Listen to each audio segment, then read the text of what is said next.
என்ற ஒரு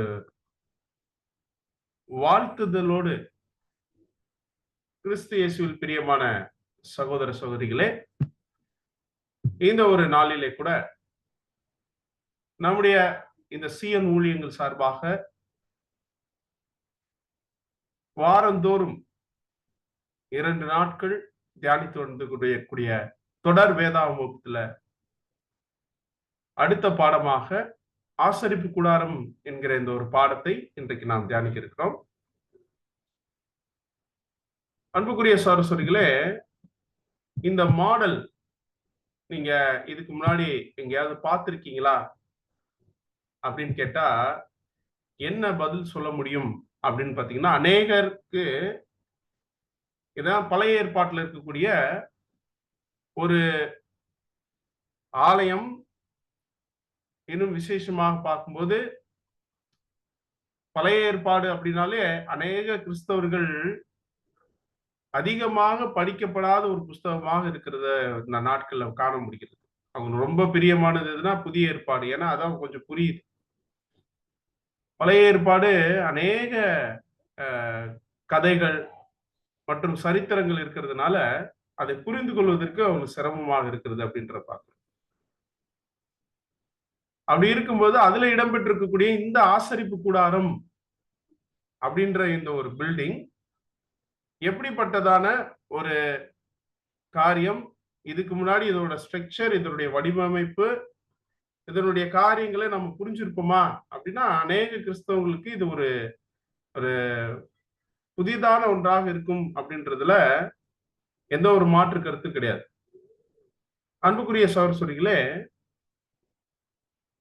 தேவன் இஸ்ரேல் ஜனங்கள் மீது, விசேஷமாக உலகத்துல எத்தனையோ ஜனங்கள் இருந்தாலும் இஸ்ரேல் ஜனங்களை தன்னுடைய சொந்த ஜனமாக அவர் தெரிந்து கொண்டார். மற்ற எல்லா ஜனங்களை பார்க்கலும் அவர்களை மிகவும் நேசித்தார். உபாகமம் 7ஆம் அதிகாரத்துல எல்லாம் பார்க்க முடிகிறது. இப்படிப்பட்ட இந்த ஜனங்கள் எகிப்திலே அடிமைகளாக இருந்தபோது ஒரு இரட்சகனை கொண்டு, அதாவது மோசே என்ற இரட்சகனை கொண்டு தேவன் இவர்களை அந்த அடிமைத்தனத்திலிருந்து விடுவித்து பாலும் தேனும் ஓடக்கூடிய கானான் தேசத்திற்கு அவர்களை வழிநடத்தி செல்ல அவர் சித்தமுள்ளவராக இருந்தார். அப்படி நாம் பார்க்கும்போது எதுக்காக இந்த இஸ்ரேல் ஜனங்களுடைய வாழ்க்கையில மாத்திரம் தேவன் இவ்வளவு ஒரு பிரயாசங்கள், அவர்களை போஷிக்கக்கூடிய, அவர்களை வழிநடத்தக்கூடிய, அவர்களுக்கு தேவனாக இருக்கக்கூடிய ஒரு காரியத்தை அவர் செய்யணும் அப்படின்னு பாத்தீங்கன்னா நமக்கு நல்லா தெரியும். இதுக்கு ஒரே காரணம், இந்த 2ஆம் உலகத்திலே ஒரு தெய்வ பக்தியுள்ள சந்ததியாக, ஒரு கீழ்ப்படிந்துள்ள மனுஷனாக பார்த்தது யார் அப்படின்னு பாத்தீங்கன்னா நம்முடைய முற்பிதாவாகிய ஆபிரகாம் தான். இந்த ஆபிரகாமின் மூலமாக தேவன் என்ன பண்றாரு அப்படின்னு பாத்தீங்கன்னா, அன்புக்குரிய சகோதரர்களே, ஒரு மாபெரும் ஒரு வரலாற்று சிறப்புமிக்க வாக்குத்தத்தத்தை கொடுக்கிறார். ஆபிரகாமினுடைய அந்த கீழ்ப்படுதல் நிமித்தம் அவருடைய சந்ததி ஆசீர்வதிக்கப்படும். அதனாலதான் தேவன் இஸ்ரேல் ஜனங்களை என்ன பண்றாருன்னா, அவர் தன்னுடைய ஆபிரகாமுக்கு கொடுத்த அந்த வாக்குத்தத்தத்தின் நிமித்தம் இவர்களை தெரிந்து கொண்டார் என்று பார்க்கிறோம். சோ இவங்களை அந்த அவருடைய தாசனாகிய மோசையை கொண்டு அவர்களை அந்த கானான் தேசத்துக்கு வழிநடத்தி செல்லும் பொழுது தேவன் என்ன விரும்புறாரு, அவர்களை நேசித்தபடினாலே கூட அவர் என்ன நினைக்கிறார் அப்படின்னு பாத்தீங்கன்னா, அவர்கள் நடுவே நான் வாசம் பண்ணணும். நம்ம சொல்றோம்ல, நீங்களே அந்த ஆலயம் அப்படின்லாம் நம்ம புதிய ஏற்பாட்டுல பார்க்கிறோம். அது போல இந்த இஸ்ரேல் ஜனங்கள் நடுவுல நான் வாசம் பண்ணணும். அதனால எனக்கு ஒரு பரிசுத்த ஸ்தலத்தை நீங்க உண்டு பண்ணு அப்படின்னு யார்கிட்ட சொல்றாருன்னா மோசேட்ட சொல்றாரு.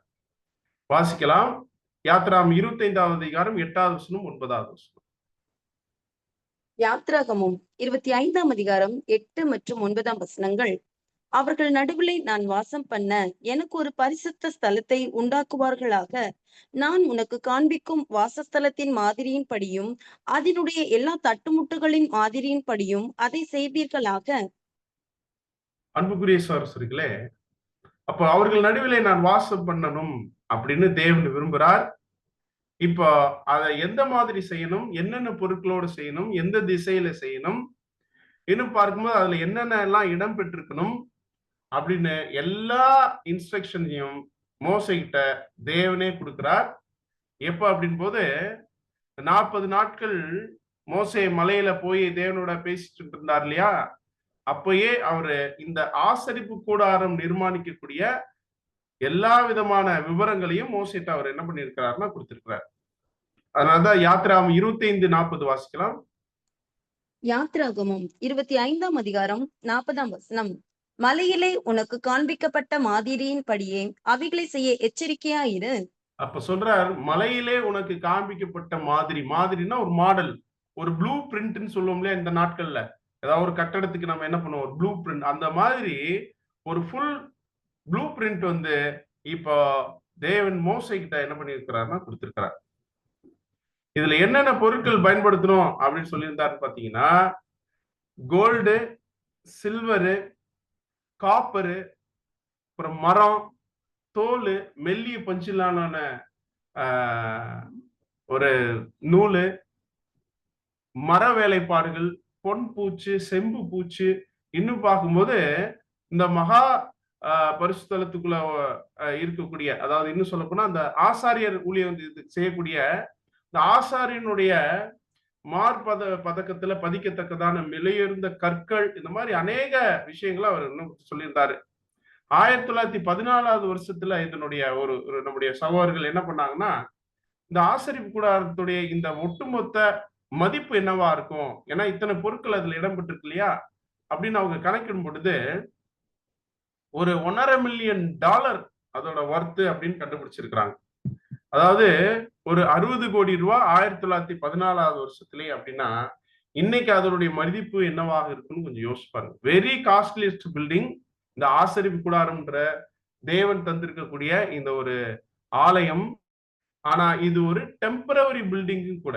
ஏன் அப்படின்னா, இவர்கள் வந்து வனாந்தர பிரயாணத்துல கானானை நோக்கி சென்று கொண்டிருக்கும் போதுதான் தேவன் இப்பேற்பட்ட ஒரு ஒரு ஆலயத்தை உருவாக்க சொல்றார். ஏன்னா இவங்க வந்து போய்கிட்டே இருக்கும்போது ஒரு பர்டிகுலர் இடத்துல இவங்க தேவன் என்ன பண்ணுவாரோ ஒரு பாளையம் இறங்க சொல்லுவார். பாளையம் இறங்குன்னா டென்ட் போட சொல்லுவார். அந்த டென்ட் போடுறதுக்கு நடுவுல தான் இந்த ஒரு பில்டிங் அவர் வந்து என்ன பண்ண சொல்றாருன்னா கட்டமைக்க சொல்றார். அப்படின் போது அடுத்து அவர்கள் வேறொரு இடத்துக்கு செல்லும் பொழுது இந்த பாளையத்தை காலி பண்ணி அவங்க வேற இடத்துக்கு செல்லும் போது இது எடுத்து செல்ல வேண்டும் என்பதற்காகவே தேவன் என்ன பண்றாருன்னா இந்த மாதிரி ஒரு அமைப்பை வந்து அவர் கொடுக்கிறார். அது மட்டும் இல்லாம இந்த ஆசரிப்பு கூடாரத்தை சுற்றி தான் இஸ்ரேல் ஜனங்கள் என்ன பண்ணணும் அப்படின்னா பாளையம் இறங்கணும் அப்படின்றத அவரு சொல்லியிருந்தார். இஸ்ரேல் புத்திரர்கள் மொத்தம் எத்தனை கோத்திரம்னா நமக்கு நல்லா தெரியும், 12 கோத்திரம். இந்த 12 கோத்திரத்திற்குரிய ஒட்டுமொத்த ஜனங்களும் எந்தெந்த திசைகள்ல அவங்க பாளையம் இறங்கணும் இந்த ஆசரிப்பு கூடாரத்தை சுற்றி அப்படின்னு சொல்லிட்டு அவர் என்ன பண்ணியிருந்தார் அப்படின்னு பாத்தீங்கன்னா இன்ஸ்ட்ரக்ஷன் வந்து அதையும் மோசேட்ட அவர் வந்து கொடுத்திருந்தார். இது எங்க பதிவாயிருக்குன்னா என்னாகம புஸ்தகம் 2வது அதிகாரம், 3வது அதிகாரம், 4வது அதிகாரத்துல எல்லாம் இது குறிச்சதான காரியங்கள் இருக்கிறதாக நம்ம பார்க்கிறோம். பெரிய சாஸ்திரங்களே எதுக்கும் வாசிக்கலாம். என்னாகமம் 2:2 வாசிக்கலாம். என்னாகமம் 2ஆம் அதிகாரம் 2ஆம் வசனம். இஸ்ரவேல் புத்திரர் அவரவர் தங்கள் தங்கள் பிதாக்களுடைய வம்சத்தின் விருதாகிய தங்கள் கொடியண்டையிலே தங்கள் கூடாரங்களை போட்டு ஆசரிப்பு கூடாரத்திற்கு எதிராக சுற்றிலும் பாளையமிறங்க கடவர்கள். ஆசரிப்பு கூடாரத்திற்கு எதிராக சுற்றிலும் பாளையமிறங்க கடவர்கள் அப்படின்னா இந்த ஆசரிப்பு கூடாரத்தினுடைய வாசல் எந்த திசையில இருக்கும் அப்படின்னு பாத்தீங்கன்னா ஒரே வாசல் தான் இருக்கும். அன்புக்குரிய சரஸ்வதிகளே, இந்த ஒரே வாசல் எந்த திசையில அமைஞ்சிருக்கும் அப்படின்னு பாத்தீங்கன்னா கிழக்கு பக்கம் பார்த்து அமைஞ்சிருக்கும். அப்படின்னா அப்படியே அதுக்கு அப்படியே ஆப்போசிட் சைடு வந்து மேற்கு, ரைட்ல வடக்கு, லெப்ட்ல தெற்கு. இந்த 4 திசைகளிலும் இஸ்ரேல் இருக்கக்கூடிய 12 கோத்திரத்தார் என்ன பண்ணிருப்பாங்க அப்படின்னா அவங்க பாளையம் இறங்கியிருப்பாங்க. இந்த ஆசரிப்பு கூடாரத்துல வேலை செய்வதற்காக தேவன் தெரிந்து கொள்ளப்பட்ட கோத்திரம் எது அப்படின்னு பாத்தீங்கன்னா லேவி கோத்திரம். அந்த லேவி கோத்திரத்திலையும் 3 வகுப்பார் இருக்கிறாங்க. லேவி கோத்திரத்துக்குள்ள ஒரு 3 செக்மெண்ட்ஸ் இருக்காங்க. வம்சம் 3 வம்சங்கள் யார் அப்படின்னு பாத்தீங்கன்னா கோகாத்தியர், கெர்சோனியர், மெராரியர் அப்படின்னு சொல்லிட்டு 3 வம்சங்கள் இருக்கிறாங்க. இந்த 3 வம்சங்களிலும் தேவன் லேவி கோத்திரத்துல ஆசாரியத்துவத்திற்காக அவர் தெரிந்து கொண்டப்பட்ட வம்சம் எது அப்படின்னு பாத்தீங்கன்னா கோகாத் வம்சத்துல இருக்கக்கூடியவங்க. இந்த கோகாத் வம்சத்துலதான் யாரு வரா அப்படின்னா மோசே மற்றும் ஆரோன் இவங்க எல்லாம் வந்து என்ன பண்றாங்கன்னா வராங்க. மற்ற ஆரோனுடைய குமாரர்கள் எல்லாரும் வராங்க. சோ இப்படி பாளையம் இறங்கி இருக்கணும்.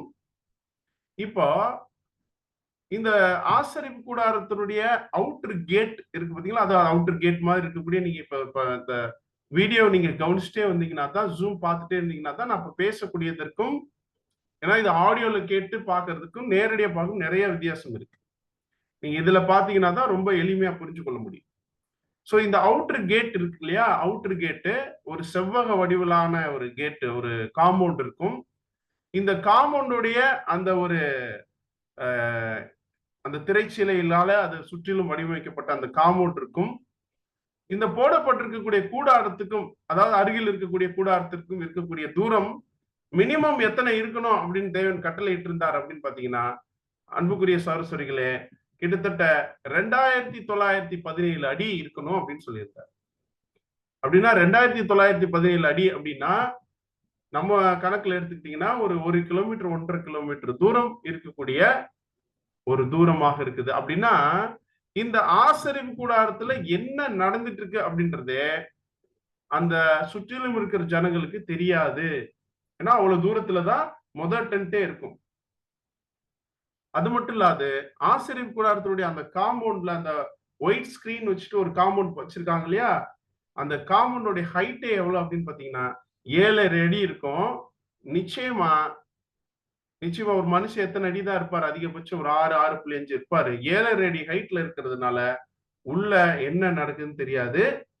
இந்த ஆசரிப்பு கூடாரத்துக்குள்ள என்ன நடக்குதுன்னு அந்த திரைச்சீலையை தொட்டாலோ அல்லது எட்டி பார்த்தாலோ அந்த காரியங்களை புரிஞ்சுக்கணும்னு உள்ள பிரவேசிச்சாலோ அவங்க என்ன ஆயிடுவாங்கன்னா இறந்து போய் விடுவார்கள். அன்புக்குரிய சகோதரர்களே, அப்படின்னா இந்த ஆசரிப்பு கூடாரம் எப்பேற்பட்ட ஒரு விசேஷித்தமான ஒரு காரியம் அப்படின்றத நம்ம புரிஞ்சுக்கணும். அன்புக்குரிய சகோதரர்களே, இதுல என்னென்ன விஷயம் இருக்கு அப்படின்றத இப்ப நம்ம பார்க்கலாம். இந்த ஆசரிப்பு கூடாரத்தை பொறுத்த வரைக்கும்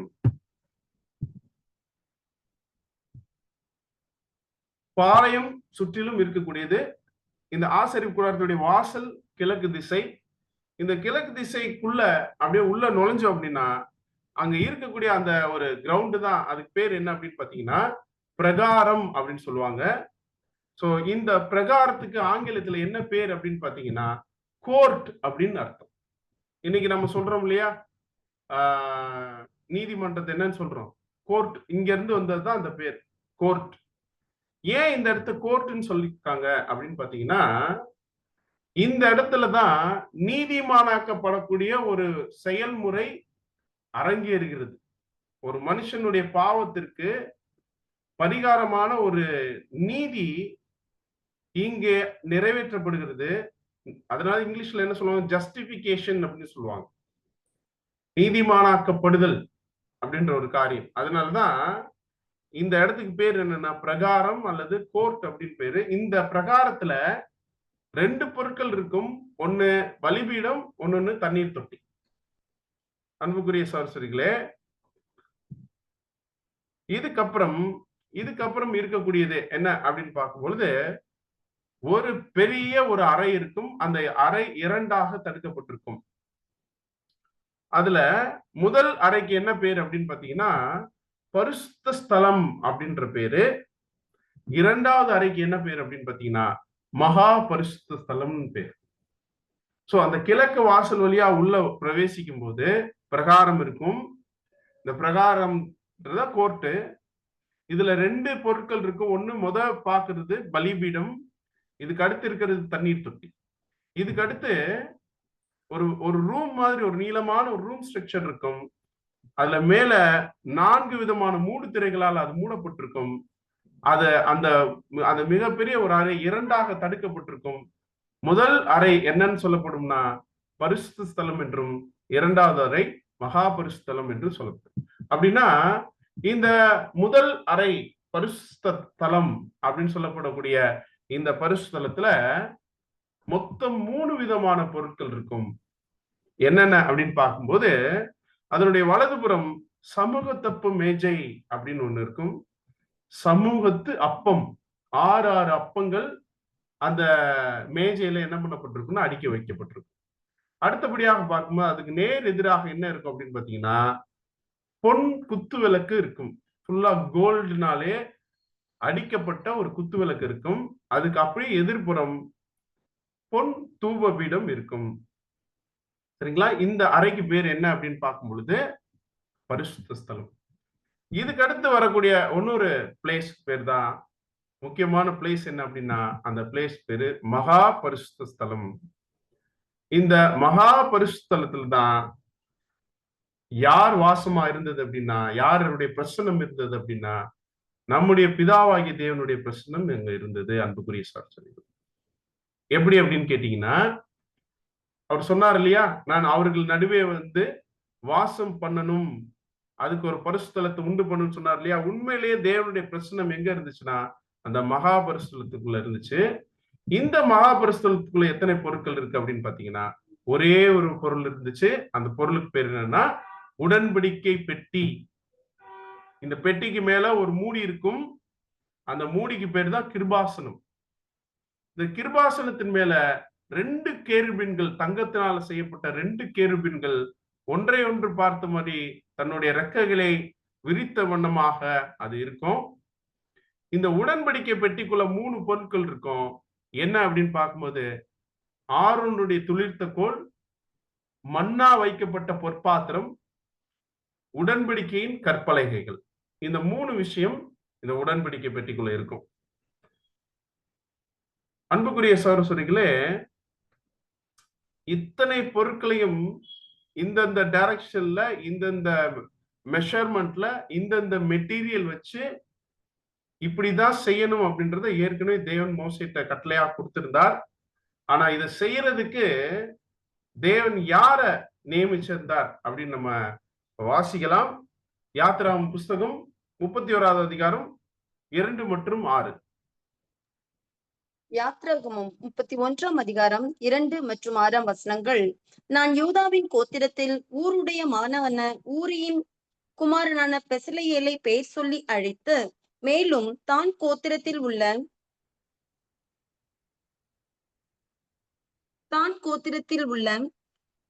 அகில்சாமானின் குமாரனாகிய அகோலியாபையும் அவனோட துணையாக கூட்டினதுமன்றி, ஞான இருதயமுள்ள யாவருடைய இருதயத்திலும் ஞானத்தை அருளினேன்.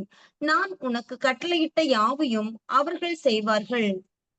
அன்புக்குரிய சகோதரர்களே, யார் யார் இந்த வேலையை செஞ்சிருக்கிறாங்க அப்படின்னு பாத்தீங்கன்னா, பெசலியேல் மற்றும் அகோலியாப்னு ஒரு 2 பேர் செஞ்சிருக்கிறாங்க. கம்ப்ளீட்டா இந்த பொருட்களை ஃபுல்லா இப்ப நம்ம பார்த்த பலிபீடம், தண்ணீர் தொட்டி, அது மட்டும் இல்லாம பரிசுத்தலத்துல இருக்கக்கூடிய சமூக தப்ப மேஜை, பொன் குத்து விளக்கு, பொன் தூபபீடம், உடன்படிக்கை பெட்டி எல்லாம் பெசலியேல் மற்றும் அகோலியாப். தேவன் இவர்களுக்கு அவருடைய ஆவியை கொடுத்து இதெல்லாம் என்ன பண்ணிருக்காரு, செய்ய சொல்லியிருக்காரு. ஆனால் செஞ்சவங்க ஆனா முடிச்சதுக்கு அப்புறம் இவங்களால எங்க பிரவேசிக்க முடியாது அப்படின்னு பாத்தீங்கன்னா, இந்த ஆசரிப்பு கூடாரத்துல பிரவேசிக்க முடியாது. ஆசரிப்பு கூடாரத்துல யார் மட்டும்தான் பிரவேசிக்க முடியும்னா, ஆசாரியர்கள், லேவியர்கள், இவங்கதான் பிரதான ஆசாரியன், இவங்கதான் பிரவேசிக்க முடியும். சரிங்களா? இதுல இந்த ஆசரிப்பு கூடாரத்துடைய நீளம் எவ்வளவு அப்படின்னு பாத்தீங்கன்னா 100 முழ நீளம். ஆக்சுவலா நமக்கு அடி கணக்கு தெரியும். ஆனா வேதத்துல முழ கணக்குல இந்த ஒரு விஷயம் கொடுத்திருக்காங்க. 100 முழ நீளம்னா அடி கணக்குல சொல்றதா 150 அடி. அதுல தொங்கு திரைகள் இருக்க வேண்டும் என்று அவர் சொல்லியிருந்தார். தொங்கு திரைகள் அப்படின்னா ஒயிட் ஸ்கிரீன். இந்த ஒயிட் ஸ்கிரீனை வந்து அவங்க போட்டு அந்த காம்பவுண்ட் வந்து போட்டுக்கணும். அகலம் எவ்வளவு அப்படின்னு பாத்தீங்கன்னா 50 முழம். 50 முழம்னா 75 அடி. அன்புக்குரிய சர்ச்சிலே கொஞ்சம் யோசிச்சு பாருங்க. 150 அடி நீளம், 75 அடி அகலம் இருக்கக்கூடிய ஒரு ஆலயம் தான் எது அப்படின்னு பார்க்கும்போது இந்த ஆசரிப்பு கூடாரம். சோ இந்த ஆசரிப்பு கூடாரத்துல இருக்கக்கூடிய வாசலுக்கு வந்து இப்போ என்ன பண்ணணும்னா ஒரு தொங்கு திரைகள் செய்யணும், ஸ்கிரீன் போடணும்.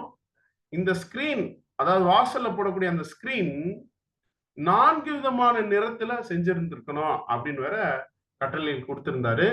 வாசிக்கலாம். யாத்திராகமம் 27ஆம் அதிகாரம் 16வது வசனம். யாத்திராகமம் 27ஆம் அதிகாரம் 16ஆம் வசனம். பிரகாரத்தின் வாசலுக்கு இளநீல நூலாலும் இரத்தாம்பர நூலாலும் சிவப்பு நூலாலும் திரித்த மெல்லிய பஞ்சு நூலாலும் சித்திர தையல் வேலையாய் செய்யப்பட்ட 20 முழ நீளமான ஒரு தொங்கு திரையும் அதற்கு 4 தூண்களும் அவைகளுக்கு 4 பாதங்களும் இருக்க வேண்டும். அன்புக்குரிய சகோதரர்களே, நம்ம ஏற்கனவே பார்த்த மாதிரி இந்த காம்பவுண்ட் சுவர் வந்து ஒரு ஒயிட் ஸ்கிரீன் வச்சு எல்லாம் ரெடி பண்ண சொல்லியிருந்தாரு. ஆனா அந்த ஒயிட் ஸ்கிரீன் நடுவுல ஒவ்வொரு இடைவெளிக்கு ஒரு மரங்கள் வந்து என்ன பண்ணணும்னா கீழே செம்பு பாதம் போட்டு அதை நிறுத்தி இருக்கணும் அப்படின்னு சொல்லியிருந்தாரு. செம்பு பாதம்னா இப்ப நீங்க பார்க்கும்போது இன்னைக்கு விசேஷ வீடுகள்ல பந்தல் கட்டும்போது கீழே வந்து ஒரு தார் டின்னு வச்சு இல்லைன்னா ஒரு இது வச்சு அப்படியே கட்டுவாங்க. ஏன்னா அதை அரிச்சிடக்கூடாதுன்றது. அது போல இங்க செம்பு பாதம், இங்க ஃபுல்லாமே வெண்கலம் வெண்கலம்னு வேதத்துல வசனம் இருக்கும். அங்க வெண்கலம் அல்ல, அது காப்பர், செம்பு. இந்த செம்பு பாதத்துல அந்த மரமானது நிறுத்தி வைக்கப்பட்டிருக்கு. இந்த மரத்துக்கு பேர் என்ன அப்படின்னு பாத்தீங்கன்னா சித்தீம் மரம். அவரை பயன்படுத்த சொல்லி இந்த மரத்துக்கு பேர் என்ன? சித்தீம் மரம். சித்தி மரம் இல்ல, சித்தீம் மரம். இதோடைய பொட்டானிக்கல் நேம் என்னன்னா அகாஷியா. இதனுடைய சிறப்பம்சம் என்ன அப்படின்னு பாத்தீங்கன்னா இது ரொம்ப நல்ல உறுதியானது, ஆனா எடை குறைவானது. எளிதாக இது எங்கனாலும் தூக்கிட்டு போலாம். அதே சமயத்துல நல்ல உறுதியான மரமாகவும் இது இருக்கும். சோ இந்த மரத்தை தான் இங்க பயன்படுத்திருந்தா. ஏன் அப்படின்னா இவங்க அடுத்து அந்த மேகஸ்தம்பம் நகரும் போது அவங்க அந்த பாளையத்தை காலி பண்ணி இன்னொரு இடத்துக்கு அவங்க கடந்து செல்ல வேண்டி இருக்கிறதுனால இந்த மாதிரி மரங்களை பயன்படுத்த சொல்லியிருந்தார். இதுல வந்து ஒயிட் ஸ்கிரீனை அதுல போட்டு வெள்ளி கொக்கி போட்டு என்ன பண்ணியிருப்பாங்கன்னா இழுத்து கட்டியிருப்பாங்க. சோ இது நம்ம பார்த்த இந்த ஒரு ஆசரிப்பு கூடாரத்துல இருக்கக்கூடிய அது ஒரு காட்சி. சரிங்களா? ஏற்கனவே பார்த்த மாதிரி இது கிராஸ் செக்ஷன் பண்ணியிருக்கிறோம். அதாவது பரிசுத்தலம் மற்றும் மகா பரிசுத்தலம் எப்படி இருக்கும் அப்படின்றது. இதுக்கு மேல 4 விதமான மூடு திரைகள் போட்டிருக்கோம். எப்படி இந்த கிழக்கு வாசல்ல உள்ள நுழையும் போது 4 விதமான நிறங்கள்ல அந்த வாசலுடைய ஸ்கிரீன் இருந்துச்சோ, அது போலவே பரிசுத்தலத்துக்குள்ள போறதுக்கும் ஒரு திரை இருக்கும். மகா பரிசுத்தலத்துக்குள்ள போறதுக்கும் ஒரு திரை அல்லது ஒரு வாசல் இருக்கும். அன்புக்குரிய சகோதரர்களே, இன்னும் கூட இப்ப பார்த்ததை மறுபடியும் கூட பார்க்கலாம். இந்த வெளியில இருக்கக்கூடிய காம்பவுண்ட் ஃபர்ஸ்ட் பார்க்கிறோம். இதனுடைய உயரம் 7.5 அடி. செய்யப்பட்டிருந்த மரம் சித்தி மரம். கீழே செம்பு பாதம், வெள்ளி கொக்கியிலால அது இழுத்து அது கட்டப்பட்டிருக்கும் என்று பார்க்கிறோம். உள்ள அந்த கிழக்கு வாசல் வழியா உள்ள நுழையும் பொழுது அங்க இருக்கிற இடத்துக்கு பேர் என்னன்னா பிரகாரம். இந்த பிரகாரத்துல முதல்ல நம்ம பார்க்கக்கூடிய ஒரு பொருள் எதுனா பலிபீடம். இந்த பலிபீடம் எதனால செய்யப்பட்டிருக்கும் அப்படின்னு பாத்தீங்கன்னா இதே சித்தி மரத்தினால இந்த பலிபீடத்தை செய்து இந்த செம்பு தகடுகளினால அதை என்ன பண்ணியிருப்பாருன்னா சுற்றிலும் அதை கவர் பண்ண சொல்லியிருப்பாரு. சோ இதுக்கு பேர் என்னன்னா பலிபீடம் அல்லது தகன பலிபீடம். வாசிக்கலாம் யாத்திராம் 40:29. யாத்ராகமம் 40ஆம் அதிகாரம் 29ஆம் வசனம். தகன பலிபீடத்தை ஆசரிப்பு கூடாரமான வாசஸ்தலத்தின் வாசலுக்கு முன்பாக வைத்து அதின் மேல் சர்வாங்க தகன பலியையும் போஜன பலியையும் செலுத்தினான். இந்த பலிபீடத்துலதான் அநேக அனிமல் சாக்ரிஃபைசஸ் வந்து என்ன ஆகும்னா அங்க நடக்கும். சர்வாங்க தகன பலி, போஜன பலி அப்படின்ற பலிகள்லாம் அங்க நடந்ததை பார்க்கணும். இதுக்கு அடுத்து பிரகாரத்தில் இருக்கக்கூடிய இன்னொரு பொருள் எது அப்படின்னு பார்க்கும் பொழுது தண்ணீர் தொட்டி. இந்த தண்ணீர் தொட்டி எதனால செய்யப்பட்டிருந்தது அப்படின்னு பாத்தீங்கன்னா பளபளப்பாக்கப்பட்ட செம்பினால் செய்யப்பட்டிருந்தது. இதை குறித்ததான வசனம் வாசிக்கலாம். யாத்ரா 38:8. யாத்ராகமம் 38ஆம் அதிகாரம் 8ஆம் வசனம். ஆசரிப்பு கூடாரத்தின் வாசலில் கூட்டம் கூட்டமாய் கூடின ஸ்திரீகளின் தர்ப்பணங்களாலே வெண்கல தொட்டியையும் அதன் வெண்கல பாதத்தையும் உண்டாக்கினான். அன்புக்குரிய சகோதரர்களே, இந்த தண்ணீர் தொட்டி என்ன சொல்லப்பட்டிருக்குன்னா ஆசரிப்பு கூடாரத்தின் வாசலிலே கூடின கூட்டம் கூட்டமா கூடின ஸ்திரீகளுடைய தர்ப்பணங்களினாலே. அப்படின்னு தர்ப்பணங்கள்னா என்னன்னா வேற ஒண்ணும் இல்ல, அவங்க போட்டிருந்த அந்த தோடு அது காப்பர்ல போட்டிருந்தாங்க. அதை எடுத்து இவங்க என்ன பண்ணிருக்காங்க அப்படின்னா அதை உருக்கி நல்லா பாலிஷ் பண்ணி இப்ப என்ன பண்ணிருக்காங்கன்னா இந்த தண்ணீர் தொட்டி அவங்க என்ன பண்ணிருக்காங்க செஞ்சிருக்கிறாங்க.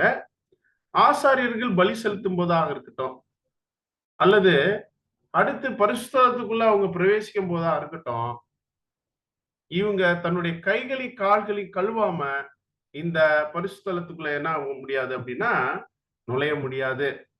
அப்படி இந்த ஒரு தங்களை சுத்தம் பண்ணிக்காம இந்த ஒரு காரியங்களை செஞ்சாங்கன்னா அவங்க என்ன ஆயிடுவாங்க அப்படின்னு பாத்தீங்கன்னா இறந்து போய் விடுவார்கள் என்று. அதனால்தான் வாசிக்கிறோம் யாத்திராகமம் 30வது அதிகாரம் 18 முதல் 20 வாசிக்கிறோம். கழுவுகிறதற்கு வெண்கலத்தால் ஒரு தொட்டியையும் வெண்கலத்தால் அதன் பாதத்தையும் உண்டாக்கி அதை ஆசரிப்பு கூடாரத்திற்கும் பலிபீடத்திற்கும் நடுவே வைத்து அதிலே தண்ணீர் வார்ப்பாயாக. அதனிடத்தில் ஆரோனும் அவன் குமாரரும் தங்கள் கைகளையும் தங்கள் கால்களையும் கழுவ கடவர்கள். அவர்கள் ஆசரிப்பு கூடாரத்துக்குள் பிரவேசிக்கும் போதும் கர்த்தருக்கு தகனத்தை கொளுத்தவும் பலிபீடத்தின் இடத்தில் ஆராதனை செய்யவும் சேரும் போதும் அவர்கள் சாகாதபடிக்கு தண்ணீரினால் தங்களை கழுவ கடவர்கள். ஆமா அன்புக்குரிய சார், இப்ப நம்ம பார்த்த இந்த ஒரு பிரகாரத்துல பலிபீடமும் தண்ணீர் தொட்டியும் இருக்கு. அதே சமயத்துல ஆசாரியர்களுக்கு உதவியாக லேவியர்கள் இந்த பிரகாரத்துல என்ன பண்ணுவாங்கன்னா அவங்களுக்கு உதவியாக வேலை பார்த்து கொண்டிருப்பார். ஆனா லேவியர்கள் எங்க போக முடியாது அப்படின்னா இதுக்கப்புறம் வரக்கூடிய பரிசுத்த ஸ்தலத்துக்குள்ள லேவியர்கள் உள்ளே நுழைவதற்கு அவங்களுக்கு அனுமதி இல்லை. ஒருவேளை உள்ள இந்த கட்டளை எல்லாம் யாரு மீறினாலும் இறந்துருவாங்க, அவ்வளவுதான். இந்த பரிசுத்தலத்துக்குள்ள அப்ப யார் தான் போக முடியும் அப்படின்னு பாத்தீங்கன்னா பிரதான ஆசாரியனாக இருக்கக்கூடிய ஆரோனும் அவருடைய குமாரர்கள் மாத்திரம்தான் உள்ளே பிரவேசிக்க முடியும். அதே சமயத்துல இதுக்கடுத்து ஒரு ஸ்கிரீன் இருக்குது, வரக்கூடிய இன்னொரு அறை இருக்குல்ல, கடைசியாக தேவன் வாசம் பண்ணக்கூடிய ஒரு அறை. அது என்ன அப்படின்னு பார்க்கும்பொழுது மகா பரிசுத்தலம். இந்த மகா பரிசுத்துக்குள்ள யார் போலாம் அப்படின்னு பாத்தீங்கன்னா ஒரே ஒரு நபர் தான் போக முடியும். அந்த ஒரு நபரும் வருஷத்துக்கு ஒரே ஒரு தடவை தான் போக முடியும். அது என்னன்னு இப்ப பார்க்கலாம். அந்த நபர் யாருன்னா பிரதான ஆசாரியன் மாத்திரம் தான் மகா பரிசுத்தலத்துக்குள்ள பிரவேசிக்க முடியும். சோ நம்ம ஏற்கனவே பார்த்த வண்ணமாக இந்த பரிசுத்தலத்துக்குள்ள என்னெல்லாம் இருக்கு அப்படின்னு பாத்தீங்கன்னா சமூகத்தப்ப மேஜை இருக்கிறது. அதுல 6 அப்பங்கள் அடிக்க வைக்கப்பட்டிருக்கும்.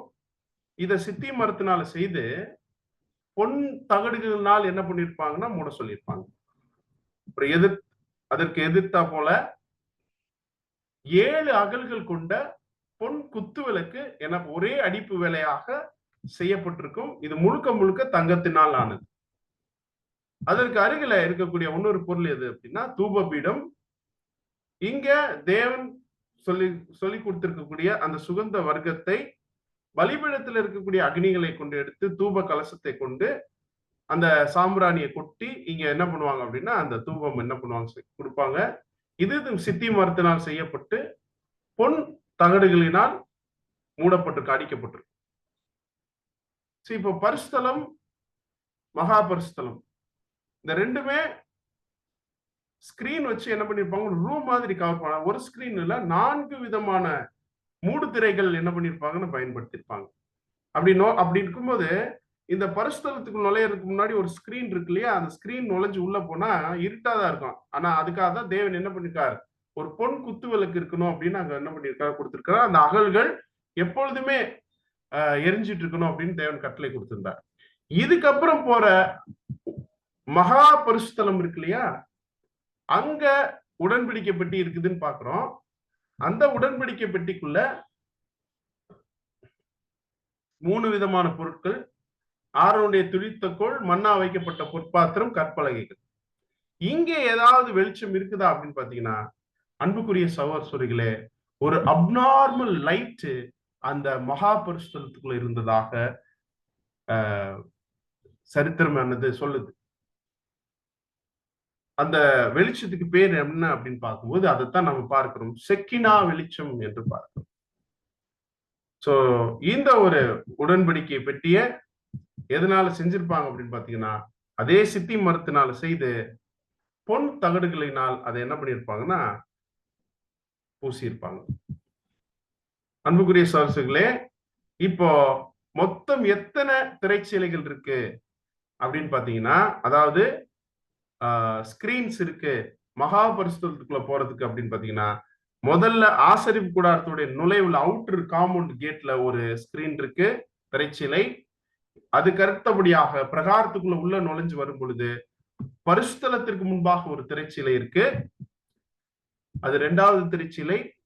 3வது திரைச்சீலை தான் மகா பரிசுத்தலத்துக்கு முன்பாக இருக்கக்கூடிய திரைச்சீலை. அப்படி இருக்கும்போது இந்த திரைச்சீலைகள் நம்ம ஏற்கனவே பார்த்த முன்பாக 4 விதமான நிறங்கள்ல அதை செய்யணும்னு என்ன பண்ணியிருந்தார் அப்படின்னா தேவன் மோசே கட்டளை கொடுத்திருந்தார். இப்ப இந்த ஆசரிப்பு கூடாரத்தை 4 விதமான மூடு திரைகள் வச்சு கவர் பண்ணியிருந்தோம்னு சொல்லியிருந்தார் இல்லையா? அது என்னென்ன மூடு திரைகள் அப்படின்னு பாத்தீங்கன்னா, அன்புக்குரிய சகோதரர்களே, முதல் மூடு திரை மெல்லிய பஞ்சினால மூடு திரை. மெல்லிய பஞ்சினால மூடு திரை அப்படின்னா என்னன்னா, ஒரு pure cotton, white colour cotton துணி போட்டிருந்து கவர் பண்ணியிருந்தா எப்படி பண்ணிருப்போம் அந்த மாதிரி கவர் பண்ண சொல்லியிருந்தார். 2வது திரை அதற்கு மேல என்ன இருக்கணும்னா, ஆட்டு மயிரிலான மூடு திரை இருக்கும். கோட்ஸ் ஹேர் அப்படின்னு பார்க்கிறோம். அதுக்கடுத்து சிவப்பு தீர்த்த ஆட்டுக்கடாவினுடைய தோலிலான மூடுதிரை. இதெல்லாம் அவ்வளோ கவர் பண்றதுக்கு அவங்க செஞ்சிருக்கிறாங்க. அதுக்கடுத்து மேல டாப்ல என்ன மாதிரி ஒரு மூடுதிரை போட சொல்லியிருந்தார் அப்படின்னு பாத்தீங்கன்னா, தகசு தோலினாலும் மூடுதிரை. அதன தகசு தோல் அப்படின்னு கேட்டீங்கன்னா, ஒரு வகையான கடல் பசுனுடைய தோலை என்ன பண்ணி இருக்கிறாங்கன்னா ஒரு மூடுதிரையாக பயன்படுத்த சொல்லியிருக்கிறார். சோ அன்புக்குரிய சகோதரர்களே, இப்போ இதுதான் பழைய ஏற்பாட்டு காலத்துல இஸ்ரேல் ஜனங்கள் கானானை நோக்கின அந்த வனாந்தர பிரயாணத்துல அவர்கள் நடுவே நான் வாசம் பண்ணணும்னு தேவன் நினைச்சு மோசேக்கு கட்டளை கொடுத்த ஆசரிப்பு கூடாரத்தினுடைய ஒரு ஸ்ட்ரக்சர். இது பாத்தீங்கன்னா இன்னைக்கு நீங்க பாத்தீங்கன்னா கொஞ்சம் யோசிக்கலாம். இப்ப நம்ம நாடுகள்ல இருக்கக்கூடிய இந்து கோயிலுடைய ஒரு வடிவமைப்பு மாதிரி இருக்கிற மாதிரி இருக்கும். ஏன் அப்படின்னா அங்கேயும் பாத்தீங்கன்னா எல்லா கோயிலுடைய வாசலும் கிழக்கு வாசல் தான். நீங்க உள்ள நுழைஞ்சோனையுமே இங்க என்ன இருக்கு? பலிபீடம் இருக்கு. அந்த பலிபீடத்துல ஆக்சுவலா பொதுவா இங்க என்ன பலி கொடுப்பாங்கன்னா இளங்காளை, அடுத்து வெள்ளாட்டுக்கடா இதெல்லாம் பலி கொடுப்பாங்க. இந்த இளங்காளைக்கு பதிலா தான் இந்து டெம்பிள்ல பாத்தீங்கன்னா ஒரு நந்தி இருக்கும். அந்த அந்த இடத்துக்கு பேரு அவங்க பிரகாரம் தான் சொல்லுவாங்க. இதுக்கப்புறம் அவங்க அப்படியே உள்ள போவாங்க. இந்த அவங்க வச்சிருக்கிற அந்த பழம் ஏதோ அந்த ஏதோ காணிக்கை கொடுக்க போற இடத்துக்கு போவாங்க. அந்த இடத்துக்கு பேர் என்னன்னா கிரகம். கிரகத்துக்குள்ள போறாங்க அப்படின்னு சொல்லுவாங்க. அதுக்கப்புறம் உள்ள ஒரு ரூம் இருக்கும். 2வது ஒரு ரூம். இவங்க முதல் ரூமுக்குள்ள போவாங்க. 2வது ஒரு ரூம் இருக்கும். அந்த ரூம்ல தான் என்ன இருக்குன்னா சாமி இருக்கும். அந்த இடத்துக்கு பேர் என்னன்னா கர்ப்ப கிரகம். அந்த கர்ப்ப கிரகத்தும் சாமி இருக்கிற இடத்துக்கு யார் போக கூடாதுன்னா பொது ஜனங்கள் போக கூடாது. பூசாரி மட்டும் என்ன பண்ணுவாருன்னா அந்த மணி அடிச்சுக்கிட்டே என்ன பண்ணுவாருன்னா உள்ள போவார். இந்த இடத்துல இந்த பலிபீடத்துக்கு பதிலா நந்தி, இந்த தண்ணீர் தொட்டிக்கு பதிலா அங்க ஏதாவது குளமோ கிணறோ அட்லீஸ்ட் ஒரு குழாய் பைப்பா ஏதோ ஒண்ணு வச்சிருப்பாங்க. அதுக்கடுத்து இந்த ஜனங்கள் வகித்து நிக்கிற மாதிரி இது எல்லாமே எங்க இருந்து அந்த மாடல் பண்ணிருக்காங்கன்னா தேவன் இஸ்ரேல் ஜனங்களுக்கு மாதிரியாக கொடுத்த இந்த ஆசரிப்பு கூடாரத்தை வைத்துதான் இன்னைக்கு இதெல்லாம் பண்ணியிருக்காங்க. சரி, எதற்காக இதை கொடுக்கணும்? முதல் காரியம் அவர்கள் நடுவே வாசம் பண்ணணும்னு நினைச்சார். 2வது இந்த ஜனங்களுடைய தப்பிதங்களுக்காக அவர்களுடைய தவறை அவர்கள் உணர வேண்டும் என்பதற்காக சில நியாயப்பிரமாண கட்டளைகளை இந்த ஆசரிப்பு கூடாரத்தை வச்சு கொடுத்திருந்தார். எதற்காக அப்படின்னு பாத்தீங்கன்னா ஒரு மனுஷன் தவறு இழைக்கும் போது பாவத்துக்குள்ளாக செல்லும் பொழுது அவன் என்ன பண்ணணும் அப்படின்னா அந்த பாவத்துக்கு பிராயச்சித்தம் பண்ணணும். பிராயச்சித்தம் என்ன பண்ணணும் அப்படின்னா அவனுடைய தகுதிக்கு வசதிக்கு தக்கதாக அவன் ஒரு புறாவையோ ஒரு ஆடையோ ஒரு மாடையோ என்ன பண்ணணும்னா பலி கொடுக்கணும். இப்படி இந்த பலி கொடுக்கறதுனால நம்மளுடைய பாவத்துக்காக இந்த வாயிலா ஜீவன் மரிக்குதே அப்படின்னு அவன் உணர்ந்து இனிமே அந்த பாவம் செய்யக்கூடாதுன்னு தேவன் நினைச்சார். ஆனாலும் இந்த ஜனங்கள் இதை ஒரு சடங்காச்சாரமாக நினைத்தார்களே ஒழிய ஒரு பெரிய ஒரு மனம் திரும்புவதற்குள்ளாகலாம் இவங்க போகல. ஏன்னா நம்ம பார்க்கிற இஸ்ரேல் ஜனங்களை பற்றி வேதம் என்ன சொல்லுகிறதுன்னா அவங்க முரட்டாட்டம் உள்ள ஜனங்கள் அப்படின்லாம் சொல்லுது. வணங்கா கழுத்துள்ளவர்கள் அப்படின்லாம் நம்ம பார்க்கிறோம். அப்படி இருக்கும்போது தேவன் இவர்களுடைய பாவங்களை மன்னிக்கணும். மன்னிச்சாதான் இவங்களோட அவர் என்ன பண்ண முடியும்? பாவம். ஏன்னா இவர் என்ன சொல்லியிருந்தாருன்னா, நீ எனக்கு பரிசுத்த ஜாதியாயும் சொந்த ஜனமாயும் இருக்கு, நீ எனக்கு பரிசுத்த சந்ததி அப்படின்றார். அப்போ இந்த ஜனங்களுடைய பாவங்களை மன்னிப்பதற்காக தேவன் என்ன பண்ணியிருந்தார்னா, ஒரு நாளை நியமிச்சிருந்தார். அந்த நாளுக்கு பேர் தான் என்னன்னா, பாவ நிவாரண நாள், அட்டோன்மெண்ட் டே அப்படின்னு சொல்லுவாங்க. ஒவ்வொரு வருஷமும் இஸ்ரேல் ஜனங்களுடைய கேலண்டர்ல 7வது மாசம் 10ஆம் தேதி வரும். இந்த பாவ நிவாரண நாள் அன்னைக்கு இந்த பிரதான ஆசிரியர் என்ன பண்ணுவார் அப்படின்னு பாத்தீங்கன்னா, இப்பதான் இவர் இந்த மகாபரிசுக்குள்ள பிரவேசிக்கக்கூடிய அந்த நாள் அதான். அது வருஷத்துக்கு ஒரே ஒரு முறை. இவர் என்ன பண்ணுவார்னா, பலிபீடத்துல இளங்காளை அடிச்சு அதனுடைய ரத்தத்தை கொஞ்சம் எடுத்துக்கிட்டு, அதுக்கடுத்து வெள்ளாட்டுக்கடாவை அடிச்சு அதனுடைய ரத்தத்தை, ஃபர்ஸ்ட் இளங்காளை அடிச்சு அதனுடைய ரத்தத்தை எடுத்துட்டு நேரா எங்க போவார் அப்படின்னு பாத்தீங்கன்னா, இந்த மகாபரிசுத்தத்துக்குள்ள போய் அந்த கிருபாசனத்துல அதனுடைய ரத்தத்தை தெளிச்சு, மறுபடியும் வந்து வெள்ளாட்டுக்கடா அடிச்சு அதனுடைய ரத்தத்தை அங்க தெளிச்சுட்டு, இவரு உயிரோட அது வரைக்கும் என்ன நடக்கணும் அந்த டே அன்னைக்கு, சமஸ்த இஸ்ரேல் ஜனங்களும் தங்களுடைய கூடாரங்களை விட்டு இந்த ஆசரிப்பு கூடாரத்தை சுற்றிலும் என்ன பண்ணிருப்பாங்கன்னு நின்றுட்டு இருப்பாங்க. இந்த மகா பரிசுத்தத்துக்குள்ள போகக்கூடிய இந்த ஒரு காரியத்துக்காக பிரதான ஆசிரியர் மாத்திரம் வருஷத்துக்கு ஒரு முறை இந்த ஒரு இளங்காலை அடிச்சு அதனுடைய ரத்தத்தை எடுத்துட்டு போய் மகா பரிசுத்தத்துக்குள்ள தெளிச்சு திருப்பி அவர் உயிரோட வந்து கைகளை இப்படி தூக்கிட்டே வருவார். வந்துட்டார்னா என்ன அர்த்தம்னா, சமஸ்த இஸ்ரேல் ஜனங்களுடைய பாவங்கள் மன்னிக்கப்பட்டன அப்படின்னு அர்த்தம். அன்புக்குரிய சகோதரர்களே, இது இந்த ஒரு நாளுக்காக இந்த ஆசரிப்பு கூடாரத்துடைய வாசல்ல எல்லா ஜனங்களும் குழுமி இருந்து தங்களுடைய பாவங்களுக்கு மன்னிப்பை பெற்று அவங்க ஆசீர்வாதத்தோட திருப்பி சொல்லுவாங்கன்னு பார்க்கிறோம். சரி, இவ்வளவு நேரம் நம்ம இதை பார்த்திருக்கோம் இல்லையா? எதுக்காக இந்த இதை பார்க்கணும்? இப்ப நாம இது பழைய ஏற்பாடுல இப்படி ஒரு முறைமே இருக்குது.